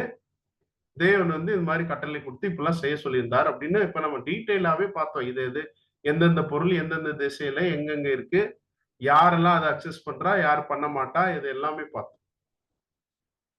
எதற்காக நாம இதை பார்க்கணும் அப்படின்னா, புதிய ஏற்பாட்டு ஹீரோ அப்படின்னே சொல்லலாம். யாரு? ஆண்டவர் யூதாஸுடைய இடத்துல ரீப்ளேஸ் பண்ண ஒரு அற்புதமான ஒரு அப்போஸ்தலனாகிய பவுல். அவர் ஒரு யூதனாக இருந்தபடியினாலே, எபிரேயராக இருந்தபடி பெஞ்சமின் கோத்திரத்தானாக இருந்து என்ன பண்றாருன்னா, பழைய ஏற்பாட்டில் இருக்கக்கூடிய நியாயப்பிரமாணத்தில் இருக்கக்கூடிய இன்னும் அதனுடைய நிறைவாக இருக்கக்கூடிய ஆண்டவராக இயேசு கிறிஸ்துவை குறித்து எபிரேயர்களுக்கு அவர், அதாவது யூதர்களுக்கு அவர் பேச முற்படுகையில் இந்த ஆசரிப்பு கூடாரத்தை பத்தி, அது நமக்காக புதிய ஏற்பாட்டில் வாழக்கூடிய நமக்காக ஒரு மாபெரும் ரகசியத்தை, ஒரு மறைபொருளை, ஒரு ஆவிக்குரிய காரியத்தை வைத்திருக்கிறார். அப்படின்னா என்ன ஒரு காரியம் அப்படின்னு பாத்தீங்கன்னா, வாசிக்கலாம். எபிரேயர் புஸ்தகம் 9வது அதிகாரம் 9வது வசனம். எபிரேயர் 9ஆம் அதிகாரம் 9ஆம் வசனம். அந்த கூடாரம் இக்காலத்திற்கு உதவுகிற ஒப்பனையாயிருக்கிறது. அதற்கேற்றபடியே செலுத்தப்பட்டு வருகிற காணிக்கைகளும் பலிகளும் ஆராதனை செய்கிறவனுடைய மனசாட்சியை பூர்ணப்படுத்த கூடாதவைகளாம். அன்புக்குரிய சகோதரர்களே, இங்க இருந்துதான் பாட ஆரம்பிக்குது. என்ன சொல்றாரு அப்போஸ்தலன் பவுல் அப்படின்னா, அந்த கூடாரம், எந்த கூடாரம்? இது வரைக்கும் இவ்வளவு நேரம் பார்த்தோம் இல்லையா? அந்த ஆசரிப்பு பழைய ஏற்பாட்டுல தேவன் நிர்மாணிக்க சொல்லியிருந்த அந்த ஆசரிப்பு கூடாரம் இக்காலத்திற்கு உதவுகிற ஒப்பனையாக இருக்கிறது. இந்த காலத்துக்கு நமக்கு ஹெல்ப் பண்ணிட்டு இருக்கு, ஒரு மாடலா ஹெல்ப் பண்ணிட்டு இருக்கு. அன்னைக்கு செலுத்தப்பட்டு கொண்டு வந்திருந்த காணிக்கைகள், பலிகள், இதெல்லாமே அன்னைக்கு ஆராதனை செஞ்சவங்களுடைய மனசாட்சியை கூட பூர்ணப்படுத்தல அப்படின்னு எழுதுறாரு. அப்படின்னா அதெல்லாம் என்ன அப்படின்னு பாத்தீங்கன்னா, வெறும் சடங்காச்சார முறைகள் மாத்திரமே, மனசாட்சியை கூட பூர்ணப்படுத்தல. ஆனா அந்த கூடாரம் எதற்காக தேவன் அமைக்க சொல்லியிருந்தார்னா, அது இக்காலத்திற்கு, புதிய ஏற்பாட்டு காலத்தில் வாழ்ந்தக்கூடிய நமக்கு ஒரு மிக பிரயோஜனமாக, நாம அவர் அண்டையிலே போய் சேர்வதற்கு தேவையான ஒரு காரியமாக இருக்கிறது. அன்புக்குரிய சகோதரர்களே, சரிங்களா? என்ன அப்படின்னா, அங்க தேவன் வாசம் பண்ணினது எந்த இடம்னு பார்க்கிறோம்? ஆசரிப்பு கூடாரத்தில். அந்த மகா பரிசுத்தலம் இல்லையா? அந்த மகா பரிசுத்தலம் தேவன் வாசம் பண்ணுகிறார்னா, இன்னைக்கு தேவன் இந்த நாட்கள்ல நமக்கு நாம் அறிந்திருக்கிறபடி தேவன் எங்க வாசம் பண்ணுகிறார்னா, நாமளும் அந்த ஒரு பரமகாணனாக நினைத்துக் கொண்டிருக்கக்கூடிய இடம் எது அப்படின்னா பரலோகம். அங்கதான் தேவன் பிதாவாகி தேவன் நம்முடைய ஆண்டவராக இயேசு கிறிஸ்து வாசம் பண்ணுகிறார்கள். அங்க நாம போகணும் அப்படின்னா அந்த ஆசரிப்பு கூடாரம், அந்த கூடாரம் நமக்கு ஒரு பாடத்தை இன்னைக்கு கொடுக்க போகுது அன்புக்குரிய சார். ஏன்னா இன்னைக்கு எல்லாருடைய ஆசையும் என்ன? ஒரு நாளைக்கு நாங்க எங்க போயிருவோம்? பரலோகத்துக்கு போயிருவோம் அப்படின்னு நினைக்கிறாங்களா இல்லைங்களா? அப்ப நினைக்கிற எல்லாருமே பரலோகத்துக்கு போயிடலாமா? என்ன பண்ணினா நாம பரலோகத்துக்கு போக முடியுன்ற ரகசியம் இந்த ஆசரிப்பு கூடாரத்தில் இருக்கிறாங்க. இதை குறிச்சு மேலும் அப்போஸ்தலனாகிய பவுல் எப்படி எழுதுறாரு பார்க்கலாம். விவரமா எழுதுறாரு பாருங்க. எபிரேயர் புஸ்தகம் 9வது அதிகாரம் 1 மற்றும் 2 வாசிக்கிறோம். எபிரேயர் 9ஆம் அதிகாரம் 1 மற்றும் 2ஆம் வசனங்கள். அன்றியும் முதலாம் உடன்படிக்கையானது ஆராதனைக்கேற்ற முறைமைகளும் பூமிக்குரிய பரிசுத்த ஸ்தலமும் உடையதாயிருந்தது. எப்படியெனில் ஒரு கூடாரம் உண்டாக்கப்பட்டு இருந்தது. அதன் முந்தின பாகத்தில் குத்துவிளக்கும் மேஜையும் தேவ சமூக தப்பங்களும் இருந்தன. அது பரிசுத்த ஸ்தலம் எனப்படும். அன்புக்குரிய சகோதரர்களே, ஒரு பூமிக்குரிய பரிசுத்தலம் உடைய இருந்தது, ஒரு கூடாரம் இருந்துச்சு அப்படி சொல்லிட்டு இப்ப பரிசுத்தலத்துக்குள்ள இருக்கிற பொருட்களை பத்தி சொல்றாரு பாருங்க. முந்தின பாகத்தில் குத்து விளக்கும் மேஜையும் தேவ சமூக தப்பங்களும் இருந்தன. அது பரிசுத்த ஸ்தலம் எனப்படும் அப்படி சொல்லிட்டு தொடர்ந்து வாசிக்கலாம். 3வது வசனம் 4வது வசனம். 3ஆம் வசனம் முதல். 2ஆம் திரைக்குள்ளே மகா பரிசுத்த ஸ்தலம் எனப்பட்ட கூடாரம் இருந்தது. அதிலே பொன்னால் செய்த தூப கலசமும் முழுவதும் பொற்றகடு பொறித்திருந்திருக்கப்பட்ட உடன்படிக்கை பெட்டியும் இருந்தன. அந்த பெட்டியிலே மன்னா வைக்கப்பட்ட பொற்பாத்திரமும் ஆரோனுடைய தளிர்த்த கோலும் உடன்படிக்கையின் கற்பலகைகளும் இருந்தன. பாத்தீங்களா? 2ஆம் திரைக்குள்ளே மகா பரிசுத்தலம் எனப்பட்ட கூடாரமும் இருந்தது. அதிலே பொன்னார் செய்த தூப கலசம், இங்க தூப கலசம் இல்ல இந்த தூப பீடம், இதெல்லாம் எக்ஸாக்டா என்ன சில ஆராய்ச்சியாளர்கள் என்ன சொல்லிருக்காங்க, எங்க இருந்திருக்கிற வாய்ப்பு இருக்கு அப்படின்னா பரிசுத்தலத்துக்கும் மகா பரிசுத்தலுக்கும் நடுவுல ஒரு ஸ்கிரீன் இருந்துச்சு பாத்தீங்களா? இதுக்கு ஒட்டி அது இருந்திருக்க வாய்ப்பு இருக்கு. அதனாலதான் இந்த முதலாவது சொல்லப்பட்டிருக்கக்கூடிய வசனத்துல பரிசுத்தலத்தை அந்த பொருளை பவுல் குறிப்பிடல. ஆனா அடுத்து சொல்றார், உடன்படிக்கை பெட்டி இருந்தத. அந்த உடன்படிக்கை பெட்டியில என்னெல்லாம் இருந்துச்சுன்னா, மன்னா வைக்கப்பட்ட பொற்பாத்திரம், ஆரோனுடைய தளிர்த்த கோல், உடன்படிக்கையின் கற்பலகைகள் இருந்தன. அதற்கு மேலே மகிமையுள்ள கேருபீன்கள் வைக்கப்பட்டு கிருபாசனத்தை நிழலிட்டிருந்தன. இவைகளை குறித்து விவரமாய் பேச அன்னைக்கு சமயம் இல்லை, எபிரேயருக்கு எழுதும் போது. சோ இவைகளை குறித்து விவரமாய் பேச நமக்கு சமயம் இருக்கா? டைம் இருக்கா? என்னெல்லாம் விவரமா பேசிக்கிட்டு இருக்கோம். இதை குறிச்சு நம்ம விவரமா பேசணுமா வேணாம்? கண்டிப்பா பார்த்தே ஆகணும். அப்படின்னா இப்ப தொடர்ந்து அவர் எழுதுறாரு பாருங்க, வாசிக்கலாம். எபிரேயர் 9 6 முதல் 8. 6ஆம் வசனம் முதல். இவைகள் இவ்விதமாய் ஆயத்தமாக்கப்பட்டிருக்க ஆசாரியர்கள் ஆராதனை முறைமைகளை நிறைவேற்றும் படிக்க முதலாம் கூடாரத்திலே நித்தமும் பிரவேசிப்பார்கள். 2ஆம் கூடாரத்திலே பிரதான ஆசாரியன் மாத்திரம் வருஷத்திற்கு ஒரு தரம் இரத்தத்தோடு பிரவேசித்து இந்த இரத்தத்தை தனக்காகவும் ஜனங்களுடைய தப்பிதங்களுக்காகவும் செலுத்துவான். அதனாலே முதலாம் கூடாரம் நிற்கும் அளவும் பரிசுத்த ஸ்தலத்திற்கு போகிற மார்க்கம் இன்னும் வெளிப்படவில்லை என்று பரிசுத்த ஆவியானவர் தெரியப்படுத்தி இருக்கிறார். அன்புக்குரிய சகோதரர்களே, இவைகள் இவ்விதமாய் ஆயத்தமாக்கப்பட்டிருக்க பாத்தீங்களா? கூடாரத்துல என்னென்ன பொருட்கள் இருந்துச்சு, 2வது உடன்படிக்கை இருந்துச்சு, அதுக்குள்ள பொருட்கள் இதெல்லாம் சொல்லிட்டு இவ்விதமாய் ஆயத்தமாக்கப்பட்டிருக்க ஆசாரியர்கள் ஆராதனை முறைமைகளை நிறைவேற்றும்படி முதலாம் கூடாரத்தில் நித்தமும் பிரவேசிப்பார்கள். முதலாம் கூடாரம்ன்றது என்னது? பரிசுத்த ஸ்தலம். அதுல ஆசாரியர்கள் நித்தமும்னா டெய்லி அவங்க அதுல பிரவேசிக்கணும்.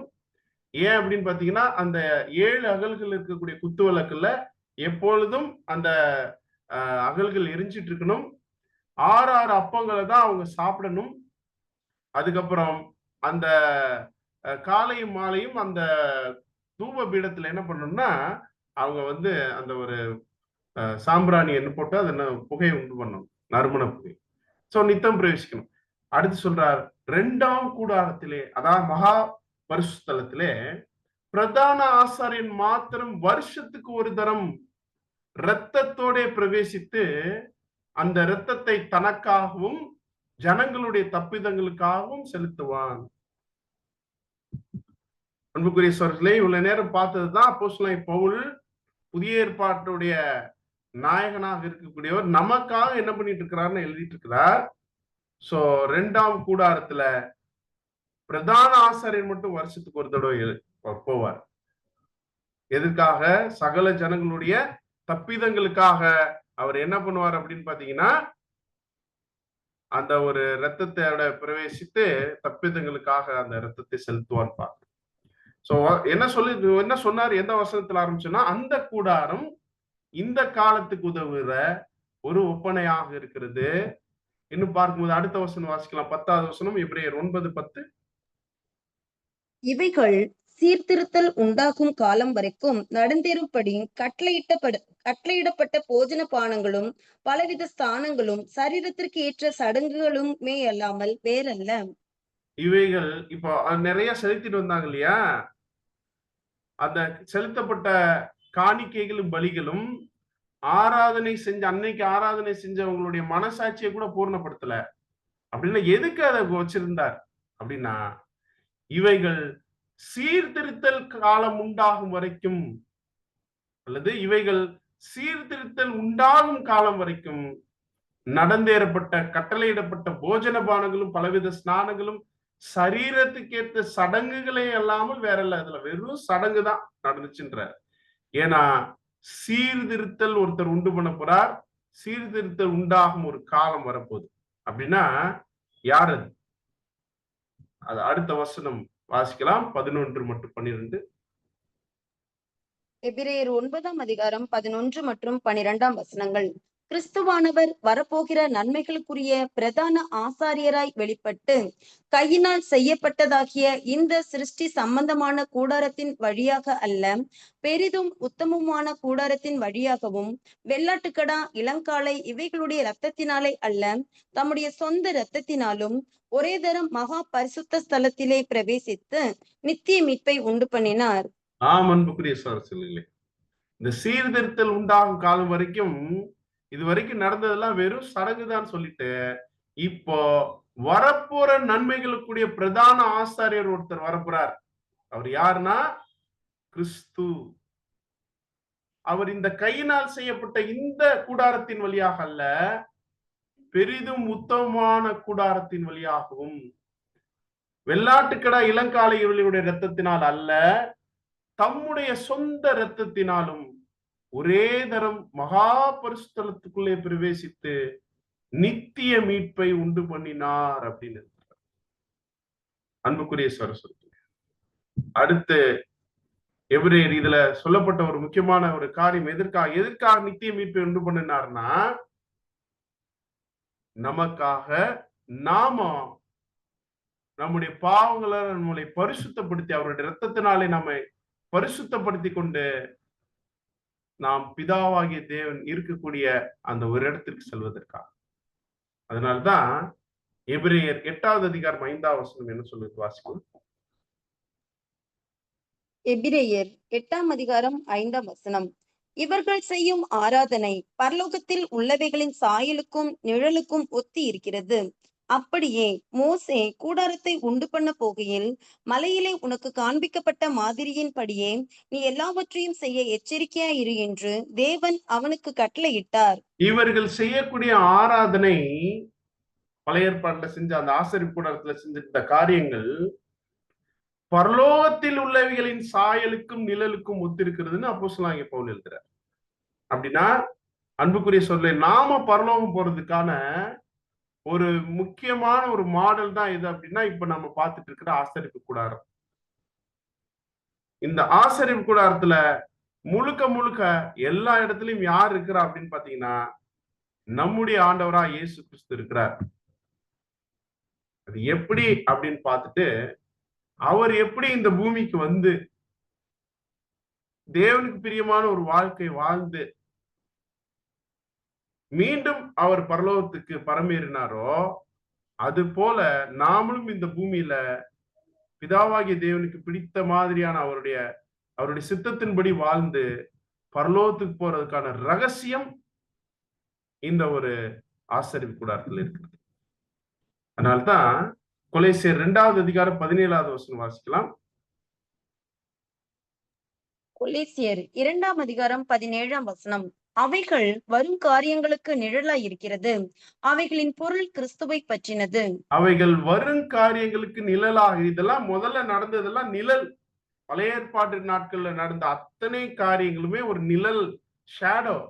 நிஜம் எங்க இருக்குன்னா அது எல்லாமே நம்முடைய ஆண்டவராகிய கிறிஸ்துவை பற்றினது, இயேசுவை பற்றினது சொல்லல. அன்புக்குரிய சகோதரர்களே, கிறிஸ்துவை பற்றினா யாரை பற்றினது? இன்னைக்கு ஆண்டவருக்கு பேர் என்னது?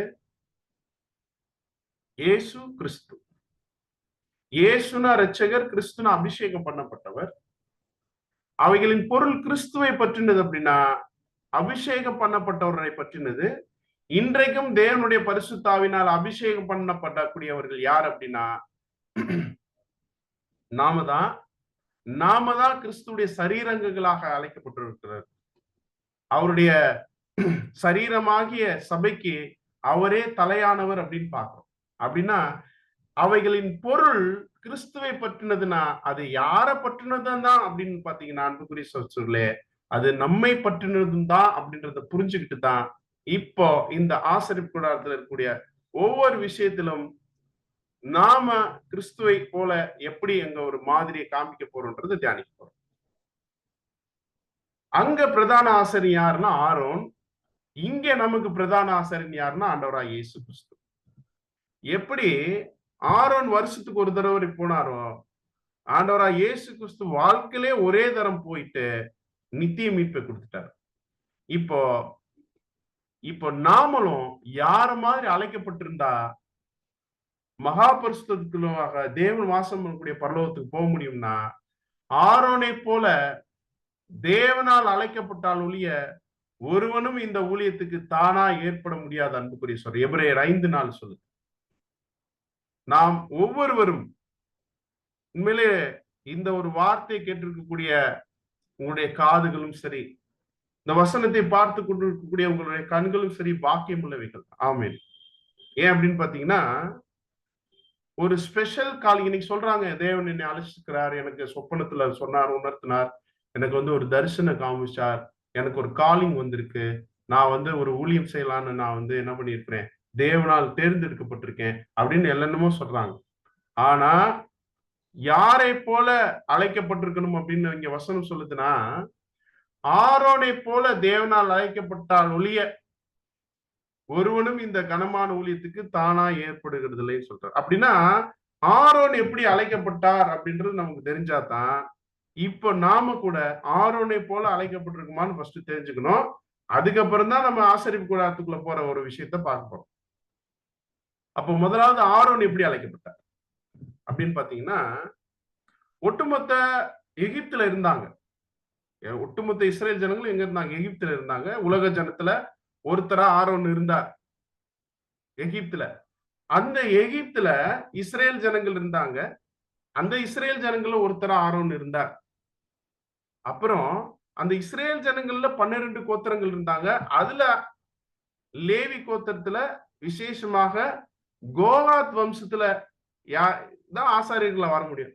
அப்ப கோகாத் வம்சத்துல யார் இருந்தான்னா ஆரோன் இருந்தார். நம்ம பார்த்தோம் ஏற்கனவே, கெர்சோனியர், மெராரியர், கோகாத்தியர். கோகாத் வம்சத்தை சேர்ந்தவர் தான் ஆரோன்.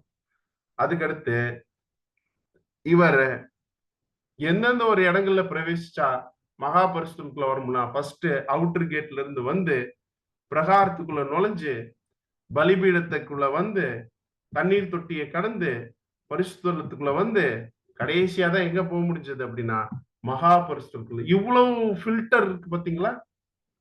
இப்போ இத்தனை ஃபில்டர் போய் தான் அவர் அங்க போயிருக்காரு. இப்ப நம்மள எடுத்துக்கலாம். ஆரோனை போல அழைக்கப்பட்டால் ஒழிய ஒருவரும் இந்த கனமான ஊழியத்துக்கு தாமா ஏற்படுகிறதில்லை. ஆரோனை போல தேவனால் அழைக்கப்பட்டால் ஒழிய. அப்படின்னா அன்புக்குரிய சகோதரர்களே, நாமும் எகிப்து அப்படின்ற உலகத்துல இருந்து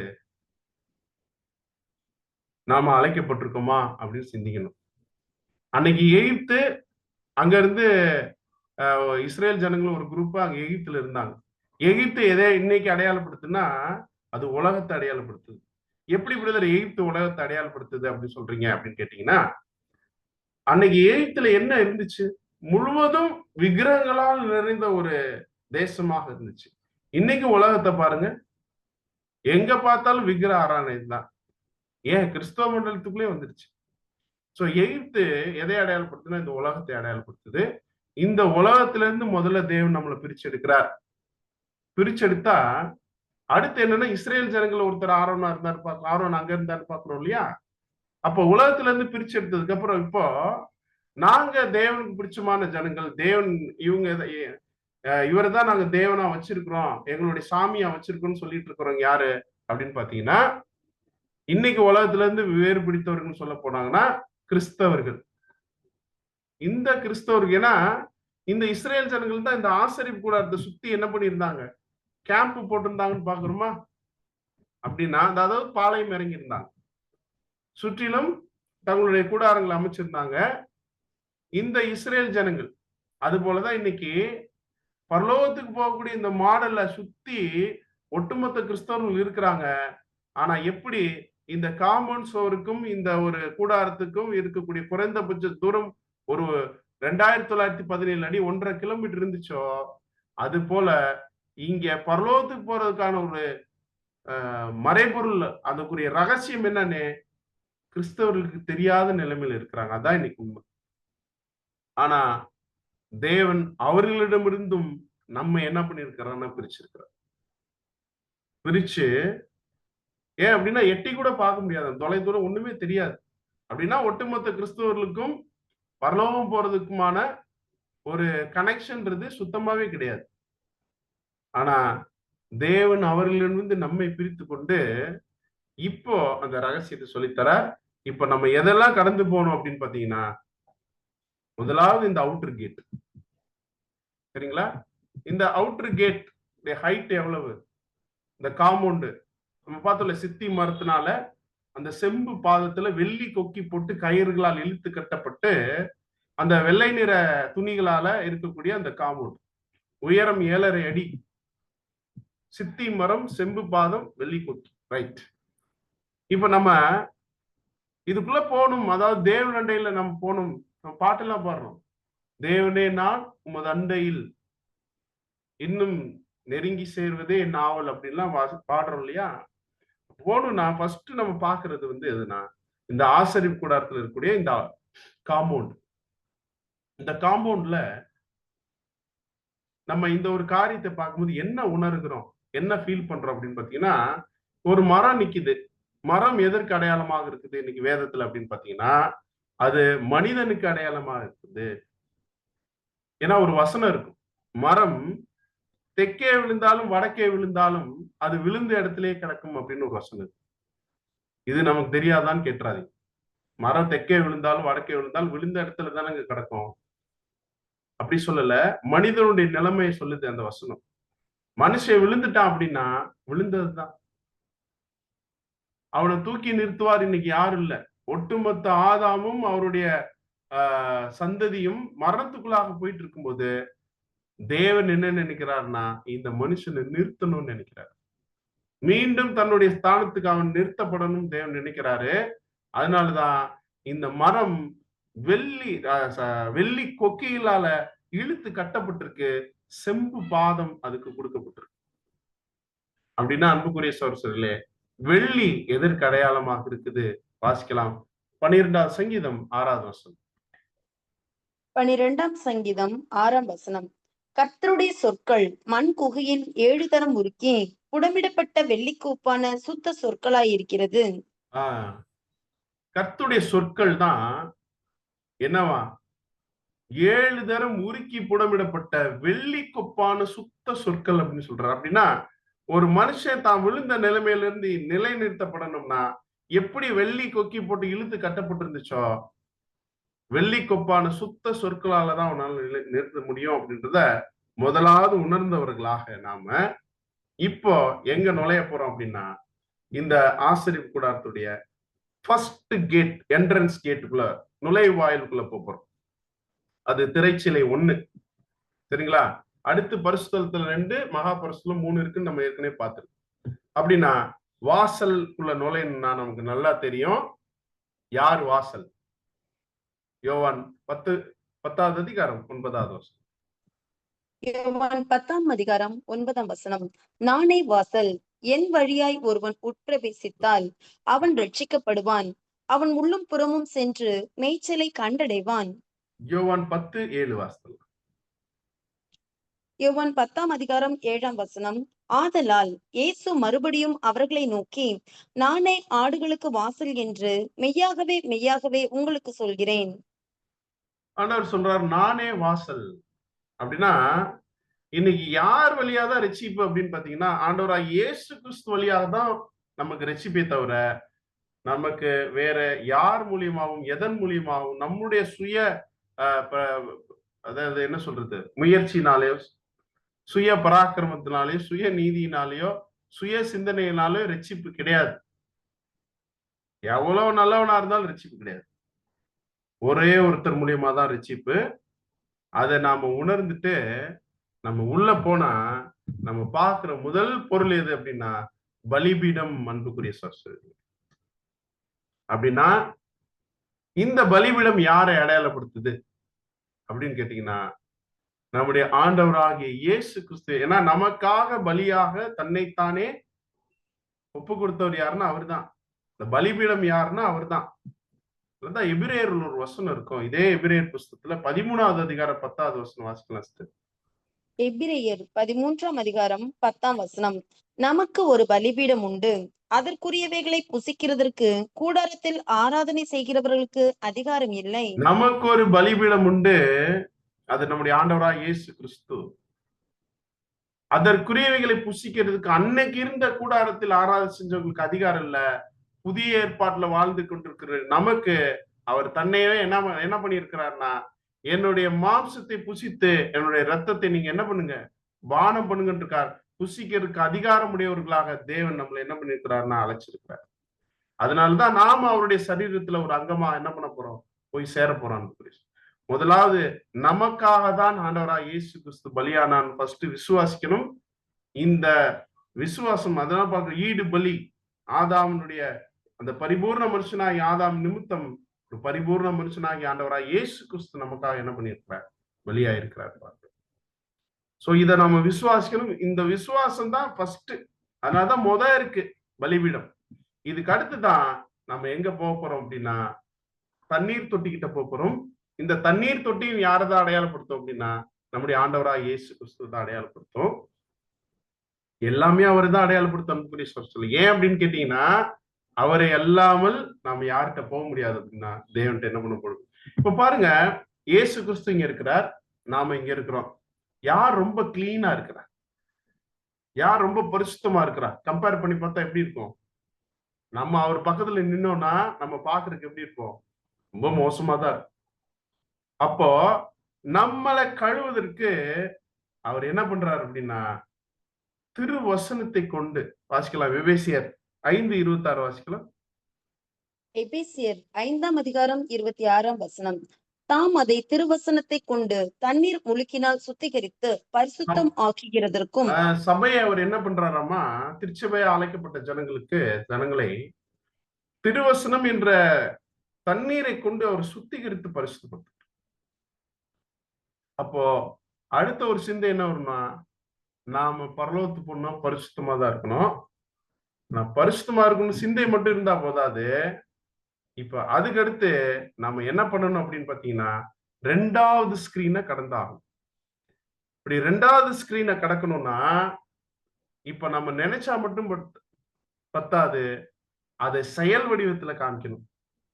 அப்போ கடவுளுக்கு பிடிச்ச மாதிரியான ஒரு வாழ்க்கை, அதுவும் பரிசுத்தமுள்ள ஒரு வாழ்க்கை, ஒரு தியாகமுள்ள ஒரு வாழ்க்கை, கிறிஸ்துவ போல வாழணும் அப்படின்னு நம்ம முடிவு பண்ணிட்டோம்னா, நம்ம அத ஒரு அடையாளமாக செஞ்சு காமிக்கணும். அப்படின்னா எதன் மூலியமா தான் செஞ்சு காமிக்கணும்? அன்னைக்கு ஆண்டவராய் இயேசு கிறிஸ்து ஊழியத்துக்கு, அதாவது அப்பாவுக்கு பிடிச்ச மாதிரியான ஒரு வேலையை பார்க்கறதுக்காக தன்னை முற்படும் பொழுது அவர் செய்து காமித்த அடையாளம் என்ன அப்படின்னா, யோர்தான் நதியில ஆண்டவர் என்ன பண்ணினார்னு பார்ப்போம். ஞானஸ்நானம் எடுத்தார். எதற்காக எடுத்தார்? அவரு எடுத்து காமிக்கணும்னு அவசியமா அப்படின்னா, அவர் நமக்காக தான் எடுத்தார். அப்ப இந்த 2வது திரை நமக்கு என்ன சொல்ல வருதுன்னா, நாம் தேவனோட நல்மனசாட்சியின் உடன்படிக்கை செய்ய போகிற ஞானஸ்தானத்தை என்ன பண்ணுதுன்னு அடையாளம். இப்போ இந்த ஸ்கிரீன்குள்ள போகும்போது இது எப்பேற்பட்ட ஒரு மார்க்கம் அப்படின்றத வசனம் சொல்லுது. எபிரேயர் 10வது அதிகாரம் 19வது வசனம். எபிரேயர் 10ஆம் அதிகாரம் 19ஆம் வசனம். ஆகையால் சகோதரரே, நாம் பரிசுத்த ஸ்தலத்தில் பிரவேசிப்பதற்கு இயேசுவானவர் தமது மாம்சமாகிய திரையின் வழியாய் புதிதும் ஜீவனுமான மார்க்கத்தை நமக்கு உண்டு பண்ணினபடியால் நமக்கு இது எப்பேற்பட்ட மார்க்கம்னா, அதுக்கடுத்து ஞானஸ்தானம் எடுத்ததுக்கு அப்புறம் நாம் அந்த பரிசுத்த தலத்தில் பிரவேசிப்பதற்கு புதிதும் ஜீவனுமான மார்க்கம். இந்த மார்க்கத்தை எப்படி உண்டு பண்ணார்னா, என்னைக்கு ஆண்டவராய் இயேசு கிறிஸ்து இந்த பூமியில மரிச்சாரோ, அப்போ ஒரு ஸ்கிரீன் கிழிஞ்சிச்சு பாத்தீங்களா?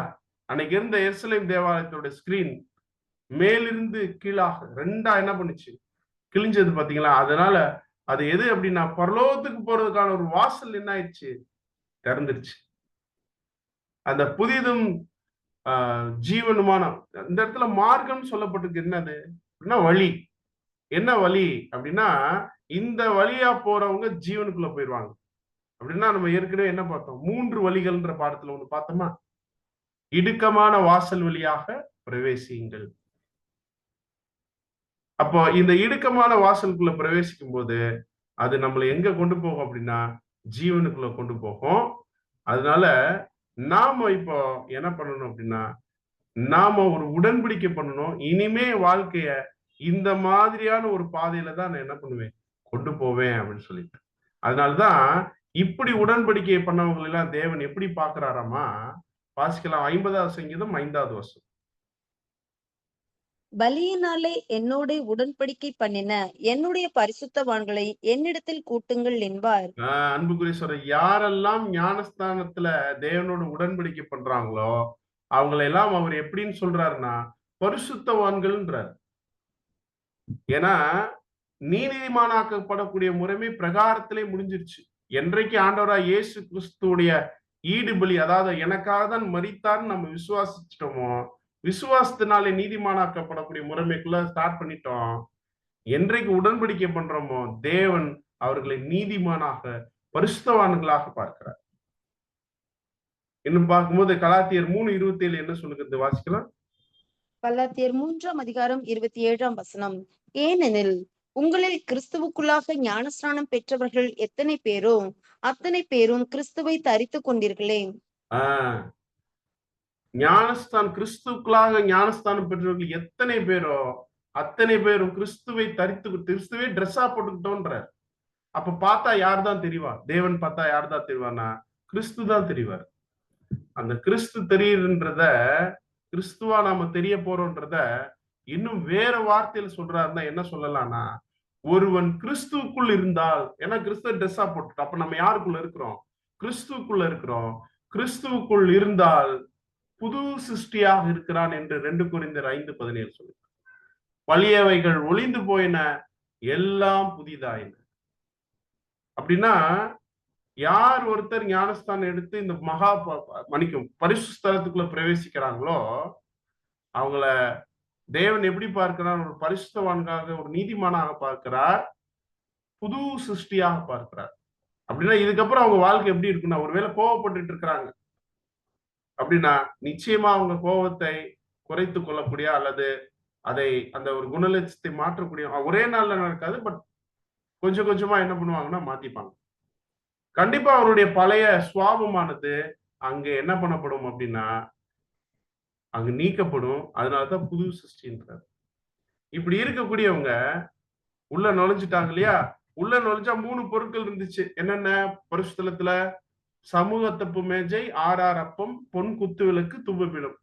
இந்த 3 விஷயத்தை தான் இவங்க என்ன பண்ண போறாங்கன்னா வாழ்க்கைக்குள்ள செய்ய போறாங்க. 3 விஷயத்த செய்யறது அல்லது 3 விஷயத்தின்படி நடந்துக்கிறது என்ன அப்படின்னு பாத்தீங்கன்னா, இந்த அப்பம் எதை அடையாளப்படுத்து நமக்கு நல்லா தெரியும். வாசிக்கலாம், மத்தேயு 4:4. மத்தேயு 4ஆம் அதிகாரம் 4ஆம் வசனம். அவர் பிரதியுத்தரமாக, மனுஷர் அப்பத்தினாலே மாத்திரமல்ல, தேவனுடைய வாயிலிருந்து புறப்படுகிற ஒவ்வொரு வார்த்தையினாலும் பிழைப்பான் என்று எழுதியிருக்கிறதே என்றார். அப்படின்னா இந்த அப்பம் இன்னொரு இடத்துல சொல்றாரு, நானே வானத்திலிருந்து இறங்கி வந்த ஜீவ அப்பம். அப்படின்னா இந்த அப்பம் எத்தனை இருந்துச்சுன்னு பாக்குறோம் அந்த டேபிள்ல? 6 அப்பம். இது கர்த்தருடைய தேவனுடைய வாயிலிருந்து புறப்படக்கூடிய வார்த்தை. அப்படின்னா 6 அப்பம் அப்படின்னு பாக்குறா 66 புஸ்தகங்கள் வேதத்துல இருக்கு இல்லையா? பழைய ஏற்பாட்டுல 39, புதிய ஏற்பாட்டுல 27. மொத்தம் 66 புஸ்தகங்கள் தான் நம்முடைய வாழ்க்கையில என்னவாகவே இருக்கணும் அப்படின்னா, நாம் அனுதினமும் எடுத்துக்கொள்ளக்கூடிய உணவாகவே இருக்கணும். அன்புக்குரிய சகோதரர்களே, ஆசாரியர்கள் எதை மட்டும்தான் சாப்பிடுவாங்க அப்படின்னா, இப்ப நாம ஆசாரியர்களாக என்னைக்கு உடன்படிக்கை இருக்கும், அடுத்த ஸ்டேஜ் ஆசாரியர் ஸ்டேஜ் தான். நாம இதைத்தான் சாப்பிடணும். இதை சாப்பிட்டுட்டு நல்லா ஒரு வெளிச்சம் கொடுக்கணும். நம்முடைய கிரியைகள் எப்படி இருக்குன்னா, பாக்குறதுக்கு அநேகருக்கு பிரயோஜனமாக இருக்கணும். நம்முடைய வாழ்க்கையானது சுயநலமா நான் உண்டு, என் வீடு உண்டு, என் வேலை உண்டுன்னு இருந்தோம் அப்படின்னா, அன்புக்குரிய சகோதரர்களே, எத்தனை தடவை பைபிள் படிச்சாலும் பிரயோஜனம் இல்லை. அதனால்தான் எபேசியர் 5:8 வாசிக்கலாம். எபேசியர் 5ஆம் அதிகாரம் 8ஆம் வசனம். முற்காலத்தில் நீங்கள் அந்தகாரமாய் இருந்தீர்கள், இப்பொழுதோ கர்த்தருக்குள் வெளிச்சமாய் இருக்கிறீர்கள். வெளிச்சத்தின் பிள்ளைகளாய் நடந்து கொள்ளுங்கள். நீங்க வெளிச்சத்தின் பிள்ளைகளாக என்ன பண்ணுங்க? நடந்துக்குங்க. இன்னொரு இடத்துல கூட ஆண்டவர் என்ன சொன்னார் வாசிக்கலாம், மத்தேயு 5:16. இவ்விதமாய் மனுஷர் உங்கள் நற்கிரியைகளை கண்டு பரலோகத்தில் இருக்கிற உங்கள் பிதாவை மகிமைப்படுத்தும்படி உங்கள் வெளிச்சம் அவர்கள் முன்பாக பிரகாசிக்க கடவது. மனுஷர் உங்கள் நற்கிரியைகளை கண்டு பரலோகத்தில் இருக்கிற பிதாவை மகிமைப்படுத்தும்படி உங்கள் வெளிச்சம் அவர்கள் முன்பாக பிரகாசிக்கணும்ன்றார். அப்படின்னா நம்முடைய கிரியை பார்த்து தேவனை மகிமைப்படுத்தணும். கிறிஸ்தவங்கன்னா அப்பா ரொம்ப அருமையானவங்க அப்படின்னு நம்மளை பார்த்து என்ன பண்ணணும்? சொல்லணும்.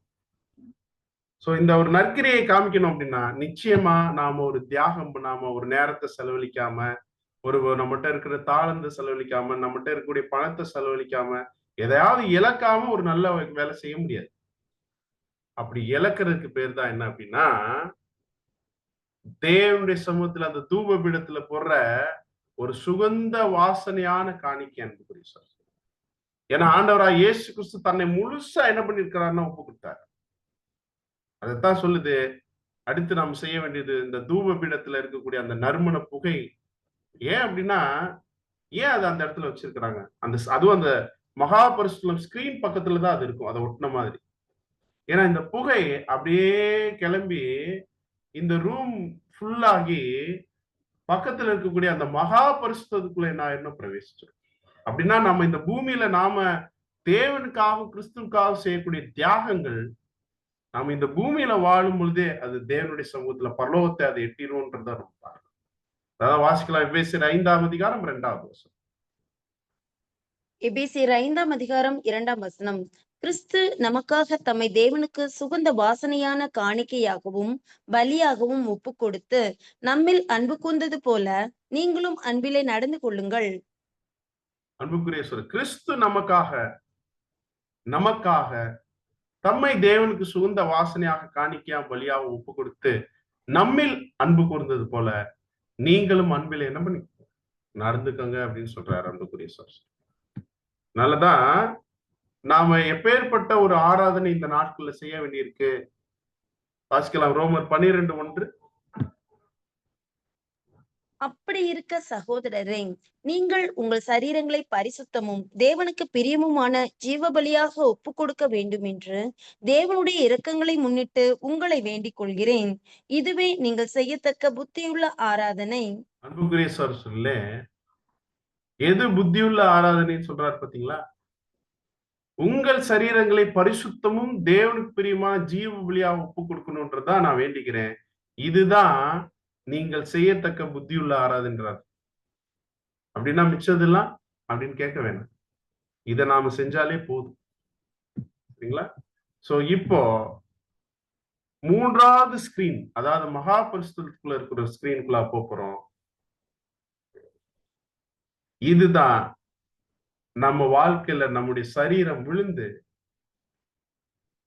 நாம ஆவிக்குரிய சரீரத்துல உயிர் திருப்பி உள்ள போற காரியம்.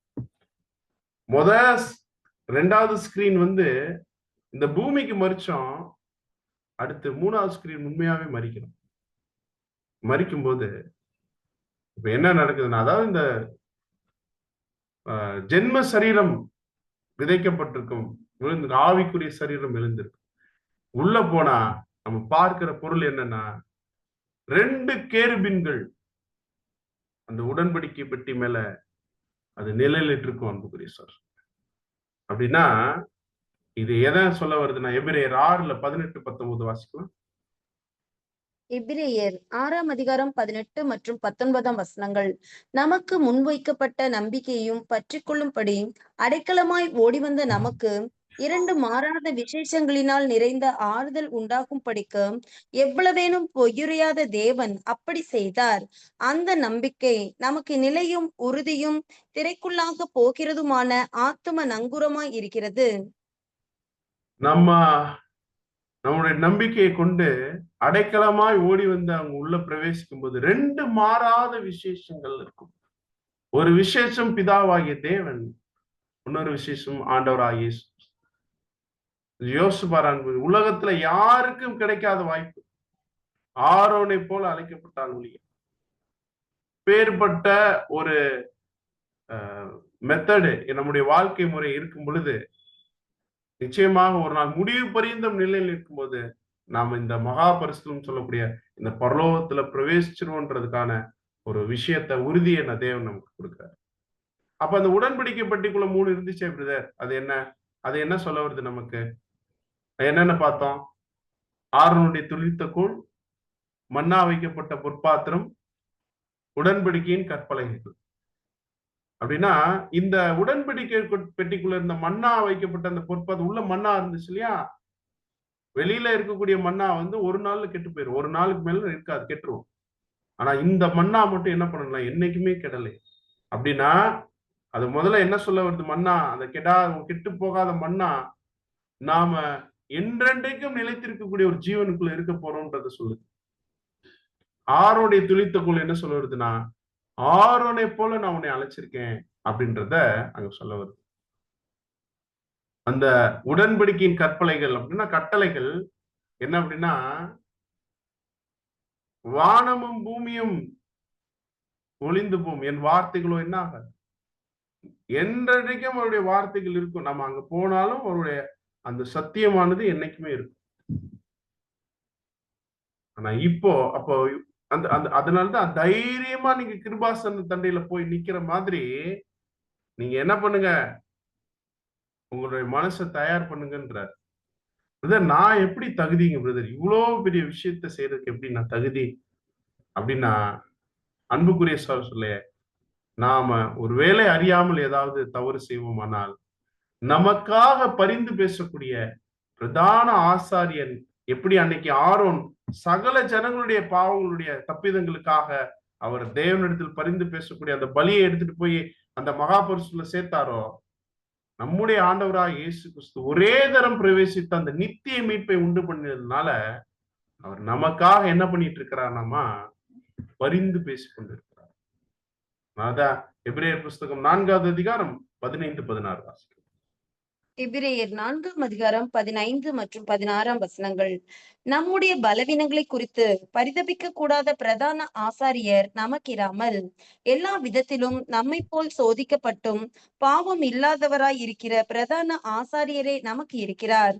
ஆதலால் நாம் இரக்கத்தை பெறவும் ஏற்ற சமயத்தில் சகாயம் செய்யும் கிருபையை அடையவும் தைரியமாய் கிருபாசன தண்டையிலே சேரக்கடவும். அன்புக்குரிய சரஸ்வரிகளே, தைரியமா கிருபாசனத்தை நம்ம பார்க்கணும்ல, அந்த உடன்படிக்கை பெட்டிய அந்த மூடி இருக்கக்கூடிய அந்த ஒரு இடம் தான் கிருபாசனம். அந்த கிருபாசனம் மகாபரிசுத்தத்துக்குள்ள இருக்கு. அதுக்கு போகணும்னா நாம ஒருத்தரை கெட்டியா பிடிச்சுக்கணும். நம்முடைய ஆண்டவராகிய இயேசு கிறிஸ்து. இவர் இருக்கும்போது நாம் நிச்சயமா எங்க போயிடலாம் அப்படின்னா, நம்ம கிருபாசன தண்டையில நம்ம போய் சேரலாம். அன்புக்குரிய சொல்றேன். அப்ப 3 ஸ்கிரீனை தாண்டி தான் நம்ம எங்க போக முடியும்? அந்த மகா பரிசுத்தத்துக்குள்ள போக முடியும். அதற்கு யார் தான் நமக்கு வந்து நம்மளை கூட்டிட்டு போறதுன்னா, நம்முடைய ஆண்டவராகிய இயேசு கிறிஸ்து சொன்ன அவருடைய உபதேசங்களால தான் நம்ம போக போறோம். அதனாலதான் ஆண்டவர் என்ன தெரியுமா சொன்னாரு? ஒரு இடத்துல சொல்லியிருப்பார், நீங்க வாசித்திருக்கலாம். நானே வழியும் சத்தியமும் ஜீவனுமாக இருக்கிறேன்னு சொல்லியிருப்பார். கரெக்டா இந்த 3 வாசலுக்கு பொருந்துதா இல்லையான்னு பாருங்க. யோவான் 14:6 சொல்லியிருப்பார். நானே வழியும் அப்படின்னா அந்த ஃபர்ஸ்ட் என்ட்ரன்ஸ் அவர்தான் வாசல் வழின்னு உள்ள போனோம். அடுத்து சொல்றார் நானே சத்தியமும் அப்படின்னா நம்முடைய வாழ்க்கை பரிசுத்தப்படுத்துவதற்கு அவருடைய சத்தியம் அவ்வாறு அப்பங்கள் தான் ஹெல்ப் பண்ண போது. கடைசியாக ஜீவனுமாக இருக்கிறேன்னு சொல்லும் போது அவரோட கூட போய் சதா காலமும் நாம் ஜீவனோடு இருக்கு. என்னை அல்லாமல் ஒருவனும் பிதாவினிடத்தில் வரான் என்று சொல்கிறார். அன்புக்குரிய சகோதரர்களே, இந்த பாடத்தின் மூலியமாக சகோதர சகோதரிகள் விசுவாசிக்க வேண்டிய ஒரு அருமையான ஒரு பாயிண்ட் என்ன அப்படின்னா, நீங்கள் அல்லது நாம் ஆரோனை போல தேவனால் அழைக்கப்பட்டால் ஒழிய அழைக்கப்பட்டிருக்கிறோம் அப்படின்றத நன்றாக புரிந்து கொள்ளணும். ஏன்னா இன்னைக்கு தேவன் நிறைய ஃபில்டர் பண்ணி இன்னைக்கு நமக்கு இந்த ஒரு சத்தியத்தை கொடுத்துட்டு இருக்கிறாரு. ஏன் அப்படின்னா நாம உலகத்துல இல்ல, உலகத்துடைய எந்த ஆசாபாசங்கள், உலகத்துடைய எந்த ஒரு கோல்ஸ், உலகத்துல இருக்கக்கூடிய எல்லா விதமான கம்ஃபர்டபுளான விஷயங்கள், உலகத்தினுடைய ஐஸ்வர்யம், மயக்கம் எதுவுமே சம்பந்தப்பட்டவங்க இல்ல அப்படின்னு தேவன் நம்மளை விசுவாசிக்கிறார். அதனாலதான் சொல்றார், நீங்கள் உலகத்தாரா இராதிருந்தால் உலகம் தன்னுடைய சேகிச்சிருக்கும். நீங்கள் உலகத்தாரா இராதபடியினாலும் நான் உங்களை உலகத்திலிருந்து தெரிந்து கொண்டு படினாலும் உலகம் உங்களை பகைக்கிறதுன்னு யோவான் 15 சொல்றார். இன்னும் நமக்கு எப்பேற்பட்ட ஒரு காரியத்தை சொல்றாரு தெரியுமா? 1 பேதுரு 2:9 வாசித்து முடிக்க போறோம். 1 பேதுரு 2வது அதிகாரம் 9வது வசனம். நீங்களோ உங்களை அந்தகாரத்தினின்று தம்முடைய ஆச்சரியமான ஒளியினிடத்திற்கு வரவழைத்தவருடைய புண்ணியங்களை அறிவிக்கும் படிக்க தெரிந்து கொள்ளப்பட்ட சந்ததியாயும் ராஜரீகமான ஆசாரிய கூட்டமாயும் பரிசுத்த ஜாதியாயும் அவருக்கு சொந்தமான ஜனமாயும் இருக்கிறீர்கள். ஆம் அன்புக்குரிய சகோதரர்களே, நாம் தெரிந்து கொள்ளப்பட்ட சந்ததி ஆரோனை போல தேவனால் அழைக்கப்பட்டிருக்கிறோம். ஒவ்வொரு ஃபில்டர் கடந்து வந்திருக்கிறோம். உலக ஜனங்கள்ல இருந்து, இஸ்ரேல் ஜனங்கள்ல இருந்து, லேவி கோத்திரத்திலிருந்து எப்படி ஆரோன் வந்தாரோ அது போல நாம் உலகத்துல இருந்து, கிறிஸ்தவங்கள்ல இருந்து, இன்னும் தேவன் அண்டையில இந்த ஆன்லைன்ல நான் தேவனுடைய சமூகத்துல தான் இருப்பேன் அப்படின்னு ஒரு லேவி கோத்திரம் மாதிரி இருந்தோம் இல்லையா? அவர் இடத்துல வந்து சேர்ந்தோம் இல்லையா? நம்மளை கூப்பிட்டிருக்கிறார் ராஜரீக ஆசாரிய கூட்டமாயும் பரிசுத்த ஜாதியாய் அவருக்கு சொந்த ஜனமாகவும் இருப்பதற்கு. அன்புக்குரிய சகோதரர்களே, அப்பேற்பட்ட ஒரு ஒரு ஒரு வாக்கு தத்துவத்தோட கூட நாம இந்த மகா பரிசுத்தம் எனக்கூடிய பரலோகத்துல நாம் சுதந்திரிப்பதற்கு ஒப்பனையாக உதவியாக இருக்கக்கூடிய இந்த ஆசரிப்பு கூடத்தை நாம ஃபாலோ பண்ணி நம்ம போலாம். இப்போ இந்த ஒரு படம் உங்களுக்கு முன்னாடி போட்டிருக்கிறோம். இந்த படத்துல இந்த ஆசரிப்பு கூடாத இந்த மாடல்ல இப்போ நாம எந்த இடத்துல நின்றுட்டு இருக்கோம் அப்படின்னு கேட்டா நாம என்ன சொல்லலாம்? பிரகாரத்திலையா, இல்ல வெளியில காம்பவுண்ட் இப்பதான் காம்பவுண்டு பக்கத்துல வந்து நிக்கிறோமா, இல்ல பிரகாரத்துல நிக்கிறோமா, இல்லாட்டா தண்ணீர் தொட்டிக்கிட்ட நிக்கிறோமா அப்படின்னு அவரவர்களுடைய நிலைமையை குறித்து சிந்திக்கக்கூடிய ஒரு காரியத்தை கூட நாங்க முன்பாக வைக்கிறோம். எனவே பொறுமையோடு கேட்ட உங்கள் அனைவரையும் மகா பரிசுத்தத்திலே கொண்டு வந்து சேர்ப்பதற்கு தேவன் தாமே உங்களை ஆசீர்வதித்து அருள்வாராக. ஆமென்.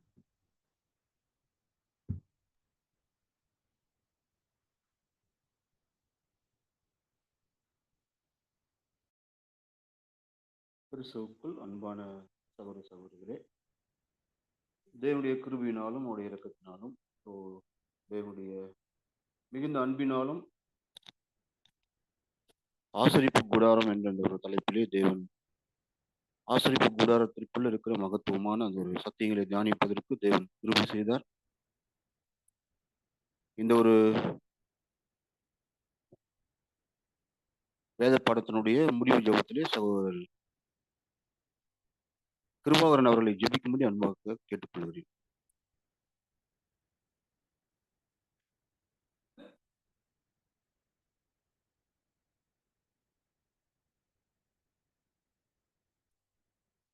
பிரதர் கிருபாகரன்.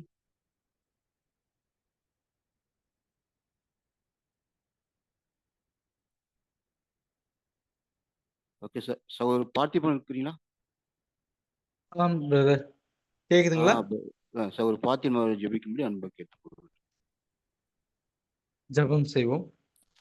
சர்வ வல்லமையும் நீதியும் ஞானமும் அன்பும் பரிசுத்தமும் நிறைந்த எங்கள் பரலோகத்தின் பிதாவே, இந்த அருமையான வேலையிலே இயேசு கிறிஸ்துவின் பாதங்கள் பணிந்து நன்றிகளையும் ஸ்தோத்திரங்களையும் துதிகான மகிமை யாவற்றும் கிறிஸ்து மூலம் சமூகத்திலே இருக்கிறோம். அப்பா பிதாவே, அப்பா இந்த ஒரு நாளிலே கூட உமது மகத்துவமுள்ள சத்தியங்களை ஆராயும்படியாகவும் தியானிக்கும்படியாகவும் கிருபை பாராட்டி நம்ம மேலான தயவுக்காய் நன்றி அப்பா. இது இந்த நாளிலே கூட ஆசாரிப்பு கூடாரத்தை குறித்தான ஆழமான சத்தியங்களை எங்களுக்கு வெளிப்படுத்தின மேலான தயவுக்காய் நன்றி அப்பா. இதோ நாங்கள் இப்பொழுது எந்த இடத்தில் இருக்கிறோம் என்பதை நாங்கள் நிதானித்து அறிந்து அப்பா உமது சத்திய வார்த்தைகளை எங்கள் இருதயத்தில் காத்து அப்பா நீர் விரும்புகிற அந்த ஸ்தலத்திலே நாங்கள் வந்து சேர நீதாமே எங்களுக்கு கிருபை பாராட்ட வேண்டும் கூட கெஞ்சி கொண்டாடுறோம் அப்பா. இதோ இனி வரும் காலங்கள் கூட அப்பா இதோ எந்த ஒரு தடையுமின்றி உமது வேத வார்த்தைகளின் ஆழங்களை நாங்கள் உணர்ந்து கொண்டு அப்பா கிறிஸ்துவுக்கு ஒத்த சாயலை நாங்கள் தரித்துக்கொள்ள நீதாமே எங்களுக்கு கிருபை பாராட்ட வேண்டும் கூட கெஞ்சி கொண்டாடுகிறோம் அப்பா. இதோ இந்த சிறு விண்ணப்பம் ஜெபம் மன்றாட்டுகளை யாவையும் கூட இயேசு கிறிஸ்துவின் பாதங்கள் பணிந்தும் சமூகத்தில் ஏறெடுக்கிறோம். எண்ணி ஜெபம் கேளும் எங்கள் பரிசுத்தம் நிறைந்த அன்பின் பரலோக தூய பிதாவே, ஆமென். ஆமென்.